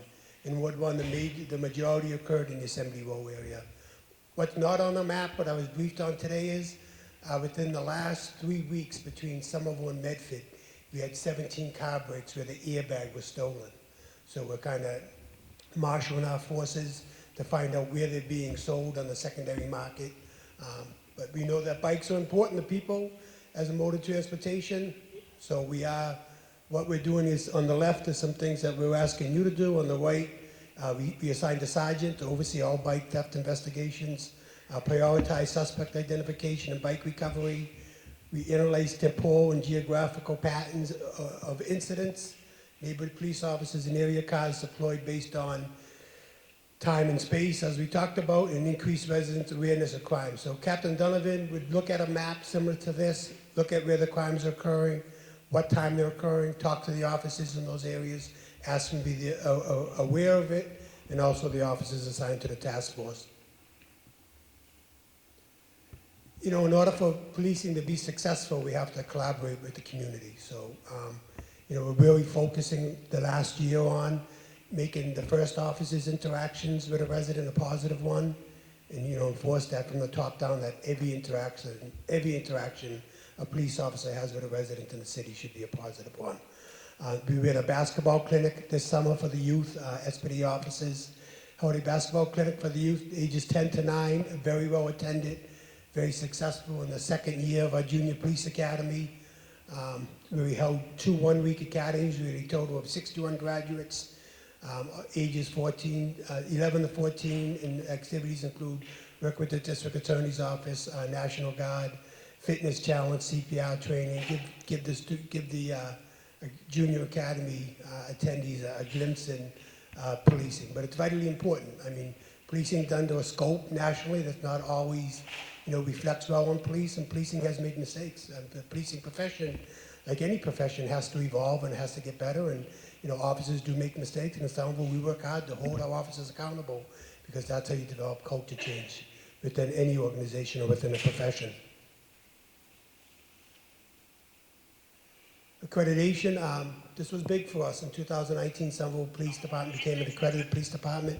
It's the first time in the history of the Somerville Police Department that we received accreditation. And what it is it's a self-initiated evaluation process by which police departments strive to meet and maintain the standards that have been established by the profession. So it's really the gold standards.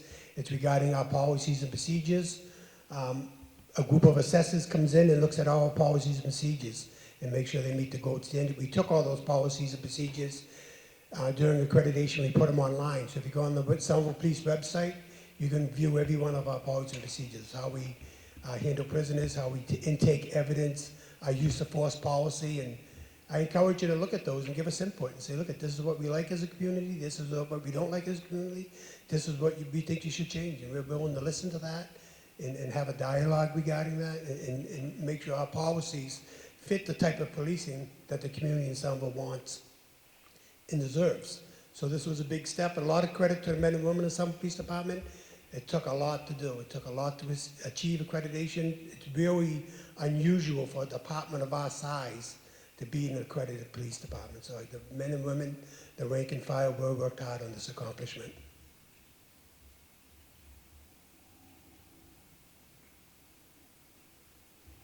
This is just a takeaway slide. Substance misuse, mental health, domestic violence, and sexual assault supports within the community. I think we've talked about this, so we don't want to focus on it this year, but Somerville has a very, very strong harm reduction program in the police department called CORE. It stands for Community Outreach and Harm Reduction. Somerville has 2 licensed clinical social workers working full-time at the offices, talking to the offices about, look at, whether it's an opioid addiction problem, whether it's a mental health problem, probably your last option should be arrest. Your first option should be connect those people in the community with the resources that are available. When we see you do that, when we see you acting empathetically, when you're helping people in the community, that's when we're going to work with you to get the specialty jobs, traffic detectives, things of that nature. So CORE office has really led a lot of positive change to the police department. We now have a full-time drug and addiction alcohol specialist that looks at each of our calls that we respond to on a daily basis. He says, hey, listen, maybe we should go back here. Maybe there needs to be a conversation. Maybe we make sure that they get those services, or let's go back with services. So we're very fortunate to have that within the police department. I think that's my last slide. I'll be here as well to take questions, but I also obviously can take a couple of questions now if anybody has any questions.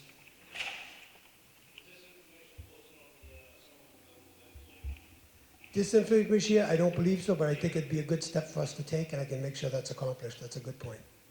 Yep.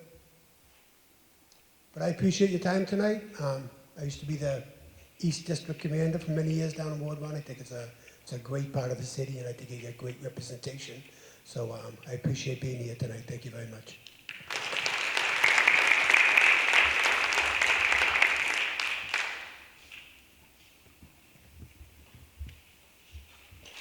It's my honor and pleasure to introduce Jess Fosbrook, Director of Engineering.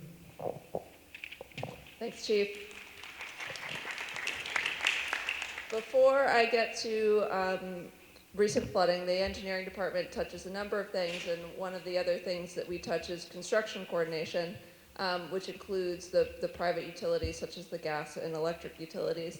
And in the recent year or so, National Grid, which services gas to much of East Somerville, has been much more communicative and responsive about their upcoming plans for upgrades, and I have to think that it's in part from some of the local and regional activism that's been happening.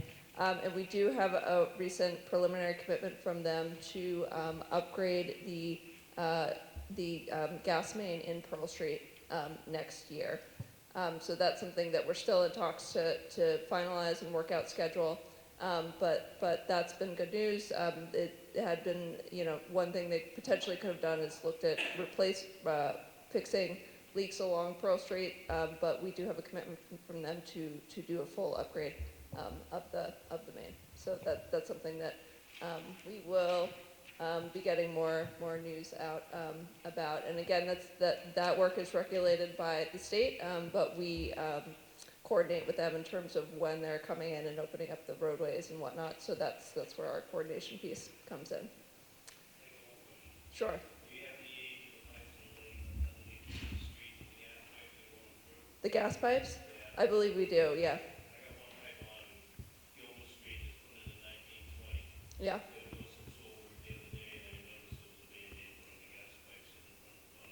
Okay. Gotcha. Okay.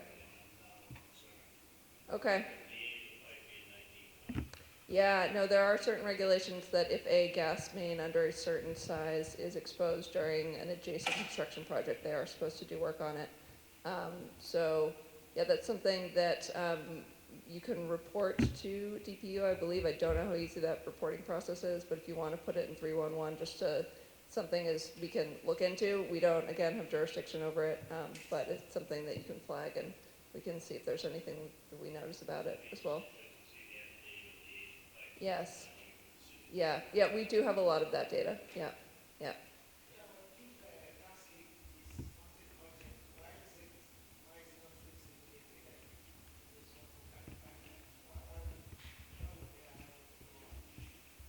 Yeah, that's definitely a severe issue, and something that I can't speak for the gas companies specifically. They do have certain classifications of the types of leaks.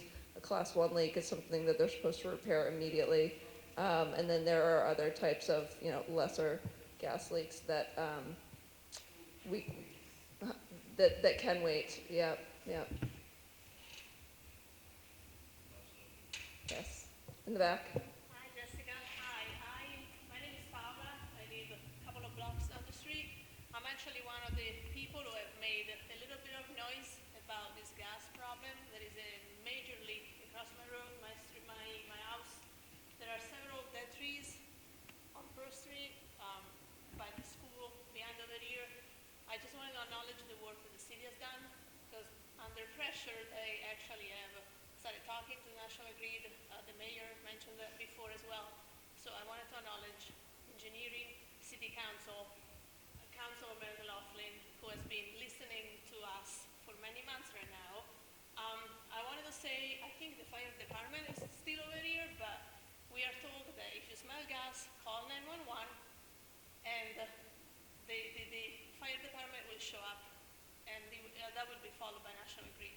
They were actually on site a few days ago. Somebody called to report a gas odor. So I'm very looking forward for this ward to get some upgrade. We are losing a lot of trees, and we know that that's because of gas, and also there is a leak here by the school, so it's not safe for kids to breathe piped gas. So I just wanted to thank the city for addressing that. Thank you. Okay, with that, I'll move on to another really exciting light topic. So we've received we've seen a lot of rainfall, heavy rainfall this year. We have a very old sewer system, and I want to touch upon some of the things that the city has been doing and what we're planning to do in the future to address some of these issues, and what you can do as well. This is a topic that I know impacts some of you very severely in terms of property damage and whatnot. So I'm going to go through this important topic rather quickly, and I'm happy to talk to anyone after the meeting as well. So a couple examples of the types of flooding that can be seen. On the left is the Washington Street underpass from a couple of years ago. I do want to point out that there is going to be some significant drainage work in this specific area as part of the Green Line project. And then we have a resident photo from Lake Street, Ward 2, more recently as well. So, but this is the things that we can see in other areas of the city for sure. It's a citywide concern for a number of reasons: public safety and health, property damage to basements, cars, whatnot, etc. And it's also an environmental concern as well in the form of combined sewer overflows to our surrounding waterways. So there's a few different ways that we can experience flooding. We're a little bit cut off on the bottom here. So at the bottom, one way is coastal flooding. So this can be experienced by some portions of the city. And so this comes in the form of storm surge. And this is the type of flooding that you would have heard about in New York City from Hurricane Sandy. We also do have precipitation-based flooding events. I'm going to go from right to left. So if there's rain after a snow melt, ice and snow can block the catch basins. And so this is something that in some instances, we are able to clear, the DPW group is able to clear catch basins ahead of time, so this is a maintenance type of issue. Sustained rains are the long duration storms, and these are the type of rainfall that our system was designed to handle. But we are more and more seeing short bursts of intense rain And for our systems, we're defining that generally as greater than 1/3 of an inch within a 15-minute period. And so these types of short, high-intensity rainfall events, we have seen a lot of them this year. So we actually received a bunch of reports about flooding through the engineering department email, which I don't have written down here, but it's engineering@somervillema.gov. And so you're welcome to email us after a storm event. I'll touch upon response during a storm event briefly, but we were able to correspond when residents were experiencing, very severe impacts to rainfall data through NOAA, and so we found that in this year alone, and this year's not over yet, we've exceeded any of the past 10 years of these short, high-intensity rainfall events. So the city response during flood events, so if there's a 311 called in or another type of emergency response, the sewer would dispatch a crew to constituent reports of active flooding. They would assess any basin or system condition, and if possible, they would disperse the flood water. After the flooding events, we welcome more detailed reports to inform our long-term system plan. So there's a variety of reasons in terms of why we're seeing this problem, and they fall into kind of 3 general categories. So one on the left in terms of pipe capacity and development density. So what we've developed has exceeded what the capacity of our pipes are in some areas. Geography is another big issue. Generally, lower areas of the city experience more flooding. That doesn't mean that specific streets in higher elevation areas can't experience flooding, but more broadly, lower elevation areas experience more flooding. Pipe condition is really important. A lot of our pipes are at the end of our useful life, and we're looking at ways to systematically upgrade these pipes. Catch basin condition, so that's how how the rainfall reaches our system, and so regular cleaning and maintenance is critical to allowing rainfall to get into our system. And then, as I mentioned before, we're really getting hit in the Northeast with these high-intensity rainfall events, which will continue to increase as we're seeing more effects from climate change. So this is a bit of a dense slide, but we are, across the city, we are investing in upgrades to our sewer, both on the sanitary and storm drain and our combined systems in a variety of measures. So the construction happening in Union Square is enabling us to have a large new conduit for separate stormwater. And because of this upgrade, we'll be able to do upgrades in other parts of the city as well to feed into it. In Ward 1, we're going to be performing some heavy cleaning on the major conduit that runs next to Foss Park in advance of lining it and upgrading it next year as well.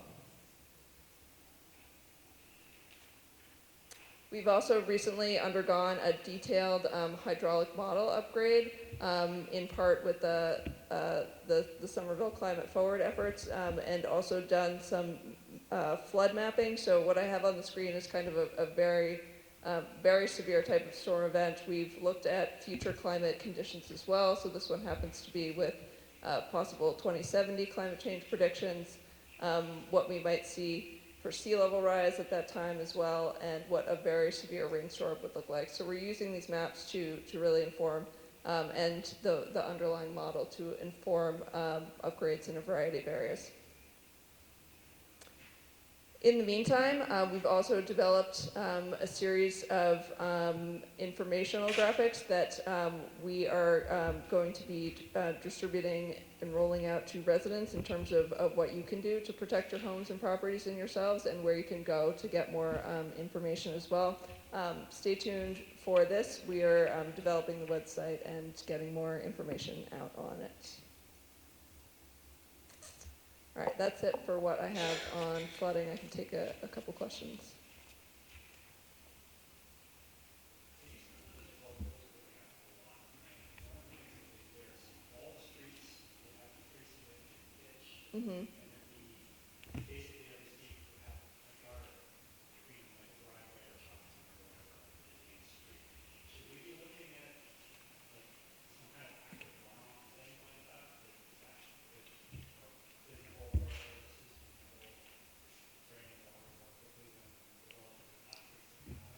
Sure, that is something that with more space we could potentially fit. We always have we generally have some type of crown on the roads. Many of our roads, not all, are curbed. We do look at things like in that capacity, like if we were to make the catch basins bigger, does that help? It doesn't help in all areas just due to the capacity of the pipes and where these fall in the system. But we also potentially, between where we have all the utilities under the road today and where people's basement levels and property levels are, we don't have a lot to play with in terms of either, raising the center of the road or lowering the edges of the road.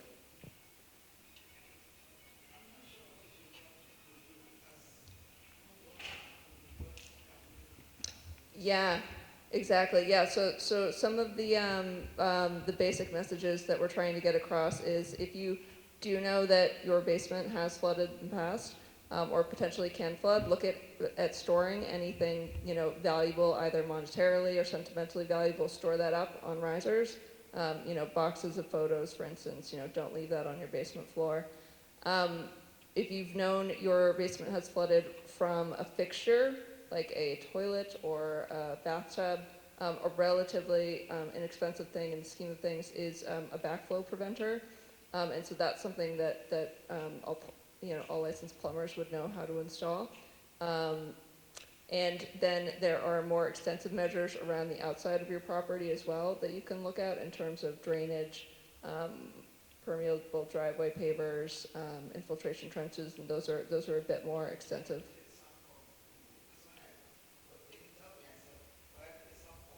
Mm-hmm. Okay. Yeah. Yep. Yep. In the back. Flooding issues in the city have increased. Do you have data that shows what neighborhoods have been most affected by increasing flooding? We do in the form of reports, both to the engineering department, to 311, directly to water and sewer, and then in terms of our hydraulic model, that's something that we are pretty confident in. We've been correlating it with those reports as well. So I think in terms of what you're talking about, though, is probably the direct reports that we're receiving. I wonder what neighborhood have been most affected with the recent flooding? Yeah, so in terms of what we're seeing, a lot in Ward 2, over up on Powder House Boulevard, and reports from Ward 3 as well. Yeah. Yeah, and if you are noticing issues kind of ahead of time or right after that appear to be more maintenance issues, like looking at blocked catch basins, things like that, please do report to 311, and those get routed to the appropriate department. All right, thank you. I'll hand it. Thank you. I'll hand it over to Courtney Kirk and Brad Rawson.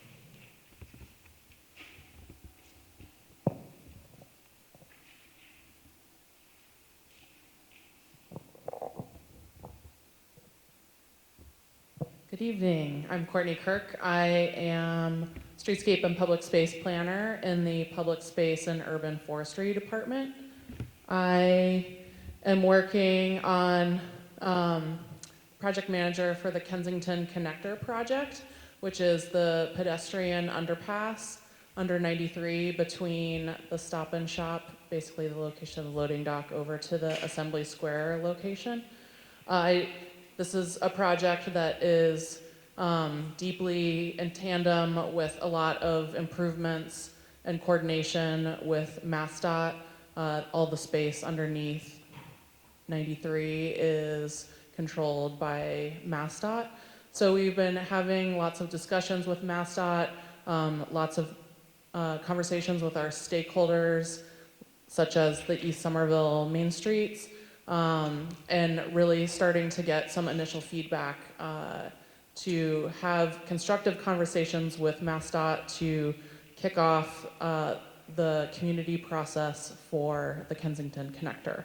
The project will be implementing placemaking strategies to make this pedestrian crossing more humanized place for people to cross between two neighborhoods. Some of the things that we are considering are improving lighting, bringing art, really trying to make this a real space instead of a salt pile storage location that people have to walk by to go in between two neighborhoods. We have money from developer contributions and other sources that is going to kick off this process. Our state delegates, Senator Jalen and Representative Mike Conley, they have secured, I think it's $115,000 at this point, to contribute towards construction of some of the ideas that we'll be talking to you guys about. So I'm really excited. Everyone seems really enthused to get the space reactivated and really bringing the space to a real humanizing level. And Brad, I'm gonna turn it over to him, and he's gonna talk more about some of the broader transportation issues going on in this location. Thanks, Courtney. And just, to try to actually reinforce some of the points that Courtney made about the great community activism that has gone into the Kensington. For many of you, especially folks who knew Cheryl, you'd say, well, gosh, artistic lighting, placemaking is nice. But one of our neighbors was killed 6 weeks ago. We had a fatal crash on a state-owned highway. Can I have a quick show of hands? Who was here in this room with us a couple of weeks ago with Councilor McLaughlin, Councilor Kling, and Rep. Connolly, the rest of the state delegation? A handful, Chris, you were here, a handful of others were here. So we did a deep dive. That meeting was filmed, so you can find it on City Cable. I'll just give you a couple of the quick high points. So look, folks, Somerville bears the burden of a regional infrastructure system that was built primarily during like the Eisenhower era to the Nixon era.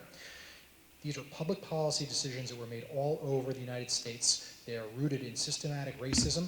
They are rooted in economic exclusion and serving suburbs at the expense of urban communities. Building highways and bulldozing neighborhoods, the old nunnery grounds, the state's avenues, hundreds of homes uprooted, 10 Hills, hundreds of homes taken by eminent domain in that kind of, Nixon era to build these highways to serve suburban commuters at the expense of urban communities like Somerville. Even McGrath Highway, we think of this as such a divide between our neighborhoods. It used to be a little bit more like the Fells Way, a little bit more like Route 16, Mystic Valley Parkway. Frederick Law Olmsted was the famous landscape architect that designed these boulevards. And of course, it was widened in about 1955. The Brick Bottom neighborhood used to be kind of small-scale urbanism, a big Greek neighborhood, in fact. And again, properties were forcibly acquired just so the highway could be built. It has served the suburbs arguably well. It has served communities like Somerville very, very poorly. And now we're talking about 2 fatal crashes in the space of 6 or 8 weeks. So up at Shore Drive, crossing Mystic Avenue, one of our residents named Kevin Demont was killed a couple of weeks back, and Cheryl, of course, a little bit earlier. And another terrifying crash. Thank goodness the victim is recovering down on McGrath Highway, Medford Street. So another pedestrian. Yeah, Chris, you're right. Yeah, exactly. Although that occurred that same weekend after our meeting when a medical emergency for a driver caused a driver to veer off of McGrath and into the gas station. So thanks for bringing that up. So, we're talking about this Kensington connector and the idea that our residents are being asked to cross high-speed, wide crossings just to get to the train, just to get to their job, just to get to the grocery store is something that residents of the East Somerville neighborhood have been asking us to work on for a long, long time. I'm a Somerville resident, have been part of this community for 12 years, and we have been working incrementally to try to rectify these failures of public policy in the past. So, Cheryl's crash was on this ramp as opposed to the one closer to the grocery store, but in some ways these things are interchangeable. Automobiles moving at 40 or 45 miles per hour, just speeding to get onto the highway. Our public policy objective is to keep our residents safe, and honestly, the needs of the suburban community population is a distant second We are always trying to slow cars and protect pedestrians. So we've been advocating with Mass DOT, as Courtney said. We're actually lucky, Mass DOT does its work at a district level, and the district that serves Somerville is responsible for about 60 communities. So they're getting the same kinds of phone calls from the suburbs, from the North Shore, as they get from us, but they take our phone calls and they mobilize resources. So folks may have noticed that new pavement markings have been put down over the last couple of weeks. That is a small and modest step, but it's an important one. Fresh visible crosswalks have been installed around the Kensington. So here's a couple of photos if you haven't been out there. It used to be just far less thermoplastic on the street. We've done research. This stuff actually does influence driver behavior. It kind of defines the space where a motor vehicle is supposed to be, as opposed to kind of a big open area where people can do weaving movements and move at a little higher speed. So here's what it looks like as step one of a multi-step process. Let me get through a couple more. Yes, you bet. I'll hold it up a little further. So signage is also something that DOT is working on right now as we speak, replacing signs. These are all legal and compliant signs, but there's a better reflectivity that is now being achieved with newer sign materials. So again, they didn't have to do this stuff. We have advocated. Councilor McLaughlin has been great. His counterparts, I saw Councilor Mba here as well earlier. So new signs are being added. Some of them will be these reflective kind of blinking ones with the solar powered. So for low light conditions, particularly as we get into winter time here. Again, these are Band-Aid approaches. If I were, if I were the ruler of the world, we would do the Big Dig Part 2 here. We would bury this freeway and allow our residents to cross freely. We would have new green space, Rose Kennedy Greenway version 2. That is a distant dream. So here's step one. Step two I'll talk about in a moment. Other important small-scale early investments that the DOT is making at our request. This yield condition, if you're coming northbound on McGrath, making that swinging turn onto the Mystic Avenue ramps. Again, the geometry incentivizes fast driving. So two things. They will be replacing this yield sign with a stop sign, forcing motor vehicles to actually come to a full stop. Yeah, again, small but important initiatives. They've already made that change, Cody. Outstanding. I knew they had a crew out yesterday, but I didn't know they'd gotten that sign in. And then also notice this condition here, this little edge line. And notice the lack of edge line here. Their pavement markings plan is doing more of this stuff. Would this be better if it was, concrete and granite? Yeah, of course, but it's hard for them to mobilize that stuff in a matter of weeks. That's more a 1-2 year process. So they get out there with the thermoplastic and they create a better definition of where the motor vehicles are supposed to be. All sorts of research has been done. When you add a foot to the width of a travel lane, the average motor vehicle speed increases by about 3 miles per hour. And think about, we're going to talk about Winter Hill in a moment, and I know that there are some strong and mixed opinions and some legitimate concerns, but one of the things that we've been trying to do on Broadway in Winter Hill is narrow up and define the travel lanes the same, because a 13-foot travel lane that exists up on top of I-93 viaducts is built to allow motor vehicles to drive at 60 or 70 miles per hour, and in too many of our urban neighborhoods, you have that kind of runway strip, Logan Airport landing strip kind of wide geometry that encourages fast driving. And then God forbid when a human being is struck by the motor vehicle, you have horrific consequences. Anybody on Myrtle Street? We've been talking about Myrtle Street in ResiStat for a couple of years. And again, Matt has been all over us. And Matt, I appreciate your advocacy and your patience. We have made some small but important measures. So I was out there filming today. So the markings that we put in up at the bend, the little flex posts, and the brand new movable planters are all temporary measures intended to create these kind of artificial pinch points and these optical illusions to skinny up the space that the motor vehicles can take. And one of the things that we've heard from residents and stakeholders is it's been a little bit better over the last 6 months since we did some of that work.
So hopefully folks heard some of the commentary.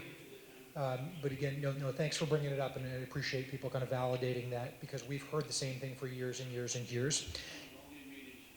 That's right.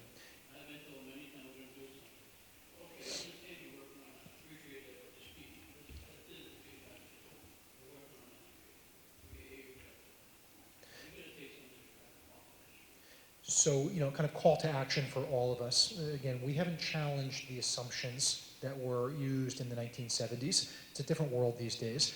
Ride-hailing apps, navigation apps, they are causing motor vehicles to worm their way through the neighborhoods, and Myrtle's taking an increased burden, right?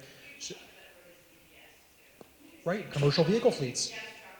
The change in retail and e-commerce, right? All of these things are different than they were when these regulations were put in place for the right reasons or for the wrong reasons back in the day. We now have the tools to work with you, and that's actually one of the things we'd love to work on this year, because honestly, it's easy and it's fast for us to put pavement markings into place, to put flex posts, cones, movable planters. The idea of changing streets from one-way to two-way can be a more complicated conversation. It requires buy-in from many blocks, right? Franklin Street residents. Anybody live here on Franklin? Right, exactly. But then again, folks on Tough Street ought to have a voice in this conversation. I'd love to tee up that conversation, Matt, and figure out how we structure this with the entire neighborhood, because you've been asking for stuff like this as well. I live on Mount Vernon Street now, so. But, I've heard for years, Jim will tell you, my next door neighbor, that 2 years ago, we were dealing with so much traffic on Mount Vernon Street, too, so it's not like it's been a relief for them. One of the things that I've never been a fan of, all these signs, do not enter during certain hours, do not enter abutters only, like nobody respects them at all, and they're actually not enforceable under state law. And it actually creates more of a problem. So a neighborhood gets together, they say, put the sign up, do not enter during these times. And the traffic's either gonna ignore it or they're gonna find another way around. So the biggest problem, and we've seen this with the Washington Street Bridge closure, is the traffic, and as the mayor mentioned earlier, the traffic coming from outside of the city. Because of that bridge closure, it stopped significantly. It's actually in some ways helped, but it's created other problems. So the biggest problem is just the cars on the street in general. So I'm open to this idea of two-way streets, but again, there's a reason they do not enter already, because some of the neighbors hated that to begin with. So we have to find a democratic way to deal with it. Can I take one more question, and out of respect for folks' time, I actually want to move on and make sure that we have a few minutes to talk about Winter Hill and Central Broadway. Along the lines of the markings and those sorts of quick fixes, is there an option for more of the 3D crosswalks? Like not actually 3D, but the 3D painted ones? Because for the times that I've driven and I see those, even when I know they're coming and I know it's not raised, without fail, they slow people down. Yes. It won't reduce number of cars, but it will reduce speed, which is at least something. Short answer is yes. If you just put one in the middle of Myrtle Street, even where there's no crossing, just slow people down before that curve, I think it would actually do something. If folks go do a little web search for 3D crosswalks, you'll find them. They've started in Europe. They've actually been used recently in the city of Medford, and we've been looking for the first opportunities to use them around here. So again, that could be a good project for all of us to work on together over the winter. Relatively low cost to implement. And yeah, these optical illusions matter. We have done stuff like this with the red-backed crosswalks in your neighborhood on Gilman and on Oliver. So the last thing I want to talk about before moving on to Winter Hill is we've done research, and we have shown that these red-backed crosswalks achieve some of that kind of healthy confusion factor, and that the motor vehicle speeds approaching these red-backed crosswalks are lower than if they're just the standard. So I don't think they work everywhere, but they do try to trick you into thinking, hey, there's brick. This might actually cause you to get a little bit of a rumble factor. On Winter Hill and Broadway, between Lagoon and the top of the hill, we put a rhythm of 3 of them at these high crash, high speed bus stop locations because residents were asking for them. And we measured pre and post speeds. We found that before we painted these 3 crosswalks like this, something like 80% of the motor vehicles were engaged in illegal speeding. And after we painted them, something like 35% of the motor vehicles. So again, really important when you're talking about streets that carry tens of thousands of motor vehicles, most of which have nothing to do with Somerville, to the point earlier. These are folks who don't live here, they don't work here, and most of them don't patronize our great small businesses. We have cell phone data that actually proves that. The mayor may have mentioned it. So again, our objective is to make it harder to drive for people that don't need to drive here. Last story that I'll tell here is about Powderhouse Boulevard. We had another fatal crash over there. And that's different than Mystic Avenue a little bit because it's a city-controlled roadway. But we built some speed humps. We put new markings in place that are super, super aggressive to calm the traffic. And we did a conversion of a traffic light to a four-way stop because that forces everybody to come to a stop.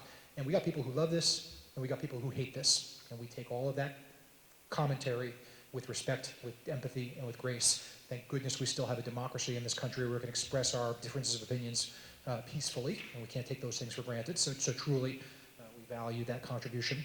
But we have measured, to your point, sir, on Powderhouse Boulevard, before those interventions, 10,000 motor vehicles per day. We just measured 2 weeks ago, only 8,000. So by making it less comfortable for those out-of-town commuters to drive through, residents are still using the boulevard, of course, but those selective drivers are choosing a different way. And I think we can do the same thing on Myrtle or on Tufts or on Pearl or on Broadway if we continue working together, okay? So,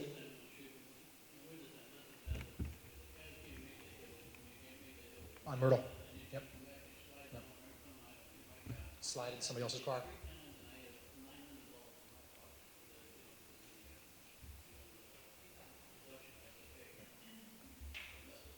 So you've all been very, very tolerant. It's been a long night. It's getting late. Do allow me to tee up 4 or 5 minutes of discussion on the Winter Hill project, just to make sure folks understand why we have chosen to do what we're doing, what our objectives are, and what our next steps are. Okay.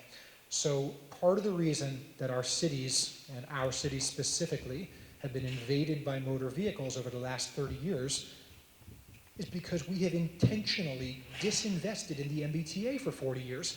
This is not an accident, folks. Our society made these decisions and said it was more important to build freeway ramps out in places like Canton than to allow the MBTA to run reliable commuter rail service, bus service, subway service. When people say, well, gosh, I'm voting with my wallet because your trains are catching on fire, I am sympathetic. I am truly, truly sympathetic. The MBTA is taking many steps to deal with this backlog of capital issues, things that cities and towns cannot do. But one thing that the MBTA cannot do without municipal partnership is speed up their buses, because their buses are stuck in the same traffic that everybody else is stuck in. So there's been a great deal of emphasis on these issues lately, and it's consistent with all of the kind of regional documents, strategic plans that the T and the Mass DOT have started to put into place, as well as community-based plans, including our climate plan. And folks, we are out of time. Right? Decisions that were made or not made 10 years ago are coming back to haunt us. Our planet is on fire. Our oceans are rising. Our social equity measures are off the charts. We have to take bold, bold action. And part of that is about speeding up buses so that people don't get forced into buying a car. It costs $10,000 a year to operate a motor vehicle in the city of Somerville. And if we can give people more reliable public transit, then people are not always just kind of forced to just take the car or to pay the Uber and Lyft. So our residents have participated in all of these processes, and we are trying to implement them. So new bus lanes have been occurring all around the region. The Central Broadway project serving Route 89 and Route 101 is the latest in a series of them. The city of Everett, believe it or not Cambridge, has been the regional leader in these issues. Town of Arlington, Watertown, City of Boston, City of Cambridge have all implemented these types of bus priority treatments. The MBTA is crying out for cities to have the courage to do stuff like this. So here's some of the measures, and again, you can kind of digest this at your leisure. People have asked us, how are we going to measure the success or lack thereof with our Winter Hill project? We get essentially live data on bus reliability from the MBTA. So we're tracking this stuff, and here's just kind of last week's poll, and we expect to start to see some immeasurable improvements, in part because today the city's electrical contractor was out modifying the timings of some of those big signals at Main Street, at School Street, and at Temple Street. So it's been a rough month. And if any of you are trying to get from East Somerville across town, you have my sympathies. Our project was supposed to be happening over the summertime, and not all of our contractors were taking our phone calls, and we're prioritizing crew times. This happens on sewer work, this happens on school buildings, this happens on parks, and it happened here where we couldn't get the electricians here before we got the pavement markings crew. As a result, plenty of people have justifiable and understandable concerns that this has made traffic worse, not better. And it has been a rough few weeks, and we are, again, respectful of that. We expect that tomorrow is going to be better than today because the electrical contractor was out there retiming those signals. And part of it is actually the signal that connects Temple Street and School Street how frustrating is it when you're headed eastbound in the morning coming from Magoon Square or something, and you're sitting at School Street with a red, and you're looking at a green on Temple, and that feels like dead time or lost time. Again, this infrastructure is from like the Reagan era. We've modified it, we've improved the wiring, the controllers, and now these signals are essentially talking to one another, and they run green at the same time. So we're going to process more vehicles, we're going to process more buses, we're going to process more people walking and riding bikes on this corridor. So it's going to get better, and we're going to be managing the process and reporting data to you all as stakeholders. I was coming from a different council meeting earlier tonight, where again, people have strong opinions, as they should. And we are committed to managing, on safety, on mobility, on bus ridership, because the idea here is to make it easier to ride transit, not harder, to actually provide incentives for more than 7,000 people a day to be using these services. Route 101 serves about 5,000 people per day. Route 89, 3,500 per day. And we want those numbers to essentially double over the next 5 or 10 years. The only way that we do that is if the buses, frankly, are more attractive than hiring that Uber, than buying that car. And we realize that this is a challenge to the status quo, and it is uncomfortable and frustrating at times, but it's going to get better, okay? So I just wanted to provide that kind of high-level framework, and be happy to take a couple questions and stick around here and have sidebar conversations, but it is getting late, and you all, of course, have our blessing to kind of, to go if you want to. Sir, you've been waiting? So my issue is the time it takes me to get from the highway to the top of Winter Hill is a lot longer than it used to be before the bus line. It's been brutal these 3 weeks, you're right. It's huge. Are you tracking that? Because Yes. I want to be able to get up there faster than I used to before the bus comes in. And now it's taking me 10 times longer. Yes. No exaggeration. And by the way, when I go up there, there's no buses or no bikes. And I said, what? This is stupid. Yeah. It's stupid. Yeah. I assume folks heard the question. So yes, part of our measurement is actually the amount of time it takes a motor vehicle to get up the hill, to go that half mile from McGrath up to Main Street as well. And and again, research has been done, and typically these types of projects result in better travel times for motor vehicles as well, because you're getting the buses out of the way, you're reducing some of that friction. So we will be managing motor vehicle data as well.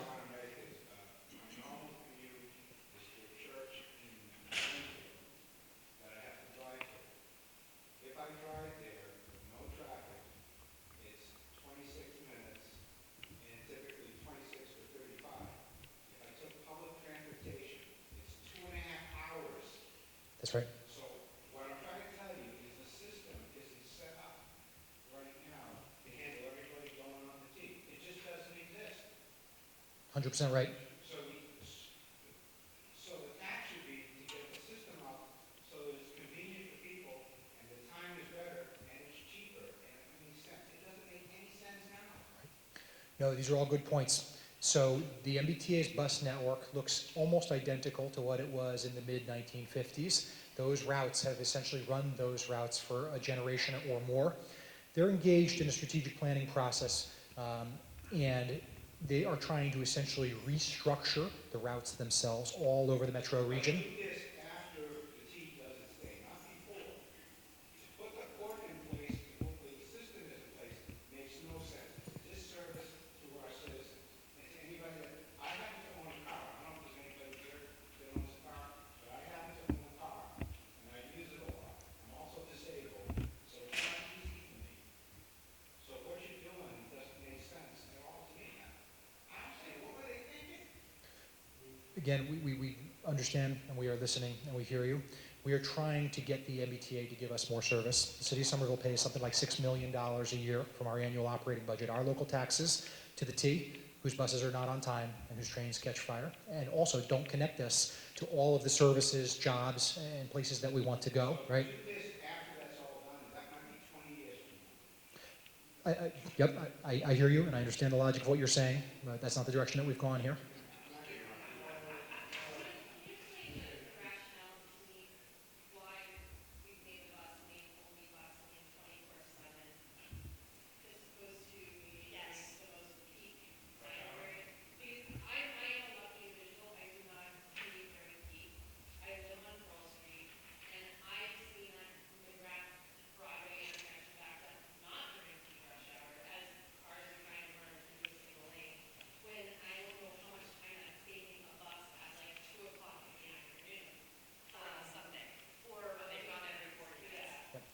Yeah, great point. So again, it sounds like we got good acoustics here. Folks probably heard the question.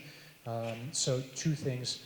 Number one is that we are trying to get McGrath Broadway fixed. That's not the bus lane's fault per se. It's actually the Green Line detours. And for 6 months, our team has been advocating for them to retime those signals. They were also out with a different signal contractor this morning, opening up the cabinets, and I expect better coordination between the Broadway intersection, the Pearl Street intersection, and the Medford Highland intersection, because they're supposed to function as a group.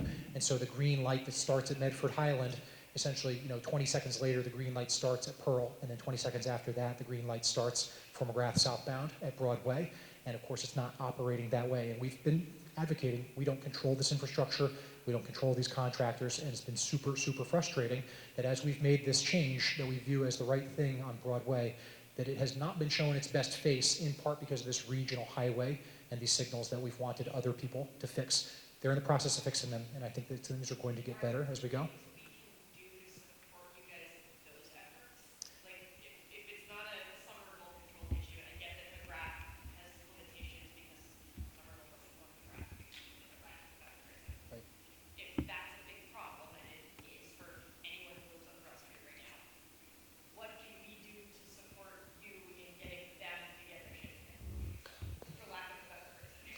Well, Mass DOT and the MBTA have picked up their game over the last 5 or 10 years about being responsive to community feedback. So send notes to the GLX email address. They are read.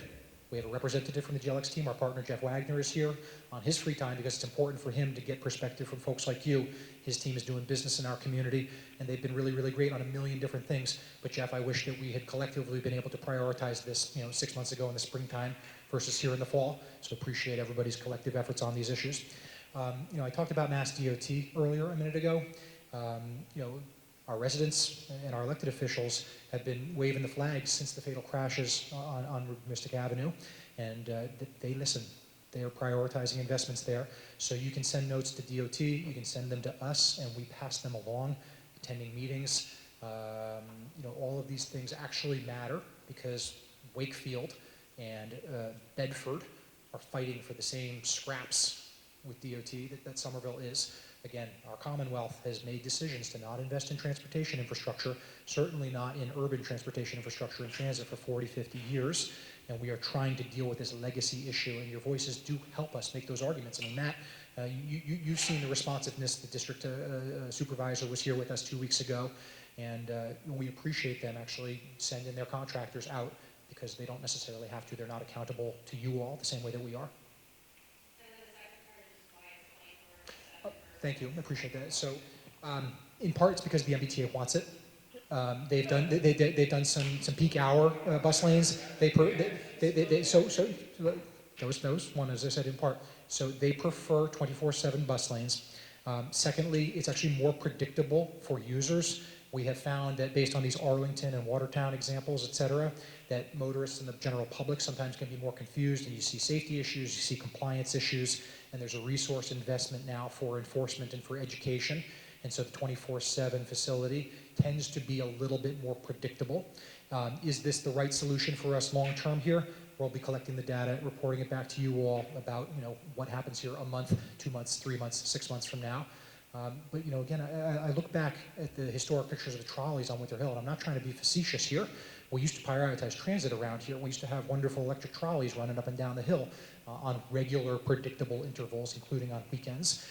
Granted, the 89 and 101 are not that, but that corridor is supposed to move people, not just motor vehicles. And if a bus has 50 people on it and they're running 60 buses a day or 70 buses on a day on each of these lines, then the math starts to make more sense. And I get that it's frustrating right now when you see those long periods, particularly on weekends and nights, when it feels like the right-of-way is not being utilized to its maximum benefit. There is one other thing, though, I want to say. There's one other thing I want to say, and it gets back to Cheryl's crash on Mystic Avenue. So 4-lane roadways are killers. They are truly killers. There is much more threat to human health when you have 2 lanes of motor vehicle traffic in each direction.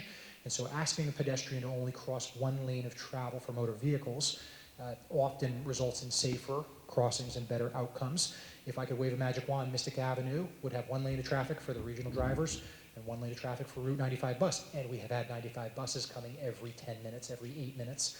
So that's an idealized world, I hear you, but this is also about pedestrian safety. This is about our carbon footprint, and this is about taking radical action to try to promote the long-term livability and sustainability of our community. But change is hard, and I'm hearing you say that there are frustrating elements, and we'll be managing and reporting those back to you all. Okay. 1 or 2 more folks, and I'll stick around and keep having conversations, okay? It's 10 of 9. Yes, please, over here, and then I'll come back to the middle. Yeah, so I'm a big fan. Oh, sorry, I'll come back to you. Excited to see what the bus is going to look like in the future. Can you talk a little bit about what the enforcement is going to look like during the transition? Because of safety concerns with non-compliant drivers and people not taking money. Right. So the question was about enforcement, and Captain Donovan's here. His team has been working to try to educate and enforce. We have been working with the police department. Police department's great at educational efforts, written and warning, verbal warnings, but we know that many monetary fines have also been issued. And it's a little bit of a catch-22, right? The police department gets residents asking for, citations to be issued on traffic issues all over Somerville. Under state law, Jim, your officers they're essentially given latitude and the ability to make decisions case by case about written warnings versus monetary fines, right?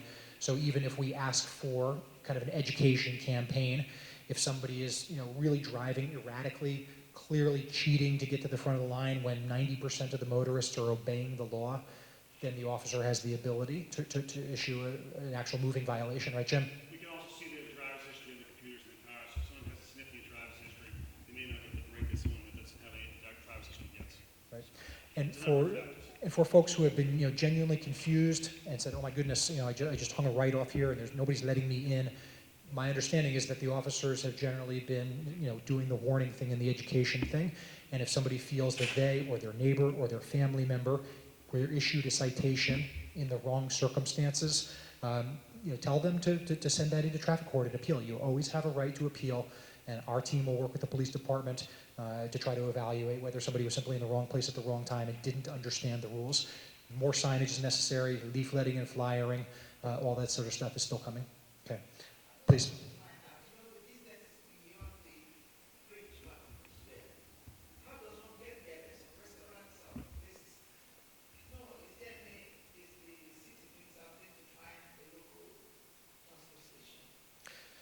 Yes, so the question was about, I think, Ball Square on the far side of Magoon, headed out west.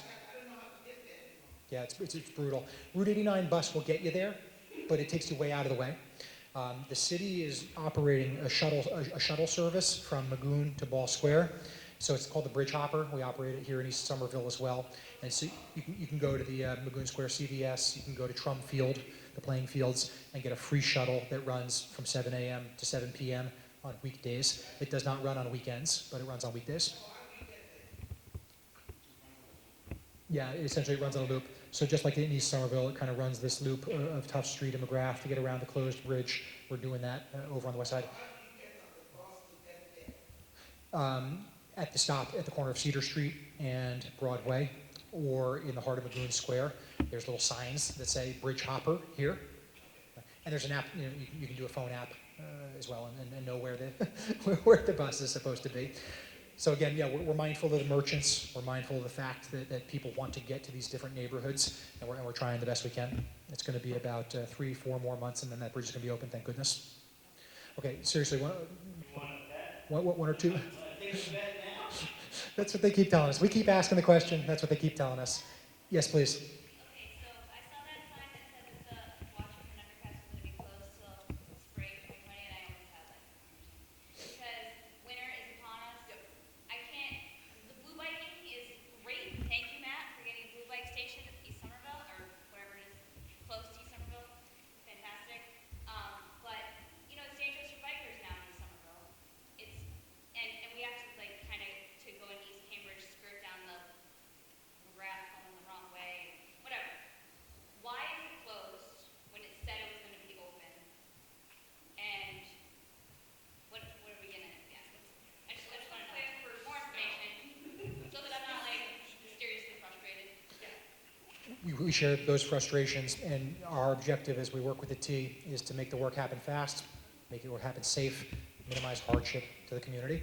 So the original plan that the contractor gave to the MBTA was, the best way for us to do this is in 2 chunks. And each chunk will be 9 months long, essentially. And so obviously chunk number 1 started this spring. And the original plan, as you rightly said, was to reopen the bridge here going into wintertime and then close it again in the springtime and work essentially all of next year's construction season.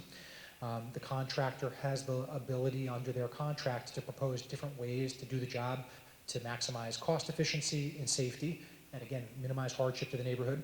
And what they proposed to us that we have endorsed is that it's less painful for the neighborhood to focus the pain and get through it now. And here's one of the reasons. Jeff, if you guys were required to reopen that bridge a month from now, you would essentially stop working on the bridge and just be cleaning things up to get it safe. People would adjust their patterns again, and then they'd get into those patterns for the winter. And I grant you, if you're walking, riding that bus, driving a car, it is clearly more convenient to have that bridge open. However, the first month of next construction season would be about mobilization and about getting all the equipment, all the staging, all the closures. And we genuinely felt that that would be more of a hardship to the community, that the predictability, that the lost production. So suddenly you have another entire spring, summer, and fall with no bridge and all of the commuter traffic getting routed down Tough Street and down Myrtle Street, up Lombardy to Broadway, out to Pearl McGrath. We really think that the right thing to do for the neighborhood is to focus the pain, try to mitigate the best we can, and then be moving on to the next chapter. And again, fingers crossed that the contractor's going to perform. But gosh, Jeff, I've been watching. You guys are making a ton of progress on that bridge. I am genuinely optimistic.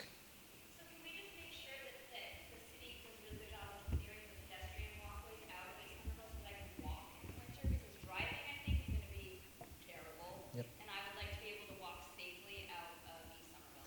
Yes, duly noted. Right now, it's really important. Duly noted. So two quick points on that. Number 1, we can prioritize snow clearing.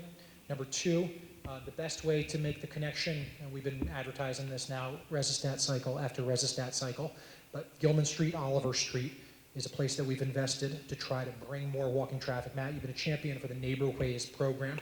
This is grassroots organizing, these low volume, low stresses. So Gilman Street itself is a 2-way for bikes, 1-way for cars. We've done these traffic calming measures. That is the best way to get to the library, to City Hall, to the east, to the Capuano, and actually, not have to cross that big, scary highway. But another thing we've been trying to do is improve that wrong way bike condition that you just mentioned by the tattoo parlor at Washington Street. And we're advocating with Mass DOT and the MBTA to kind of create a better walking and biking path there down that up ramp to put cones and bollards and all that sort of stuff. They haven't done it yet, but we're trying. Okay, thanks, appreciate it. So folks, I'm gonna wind things down. And I will stick around and have sidebar conversations, but it's 9 o'clock now and you all have places to go.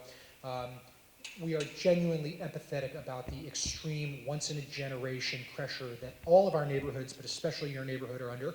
The mayor, the city council, Chief Breen and his team, Chief Fallon and his team, we've been working night and day to try to minimize the pain, to keep people safe. We're doing 50 years worth of infrastructure in 5 years. We didn't create these problems. Our society kicked these cans down the road 30 or 40 or 50 years ago, and we are working to make sure that our sewers run, that our toilets flush, that our parks are fantastic, that our public school buildings and libraries are modernized, that our transit works, that our streets are safe, and it's all hitting right now, and we are genuinely empathetic. Please continue to drop dimes with 311 when you see things that you shouldn't, that you don't expect to see. Please continue to come to these meetings and ask us the questions, and we will commit to you that we will be creative in trying to solve these problems with you. Thank you.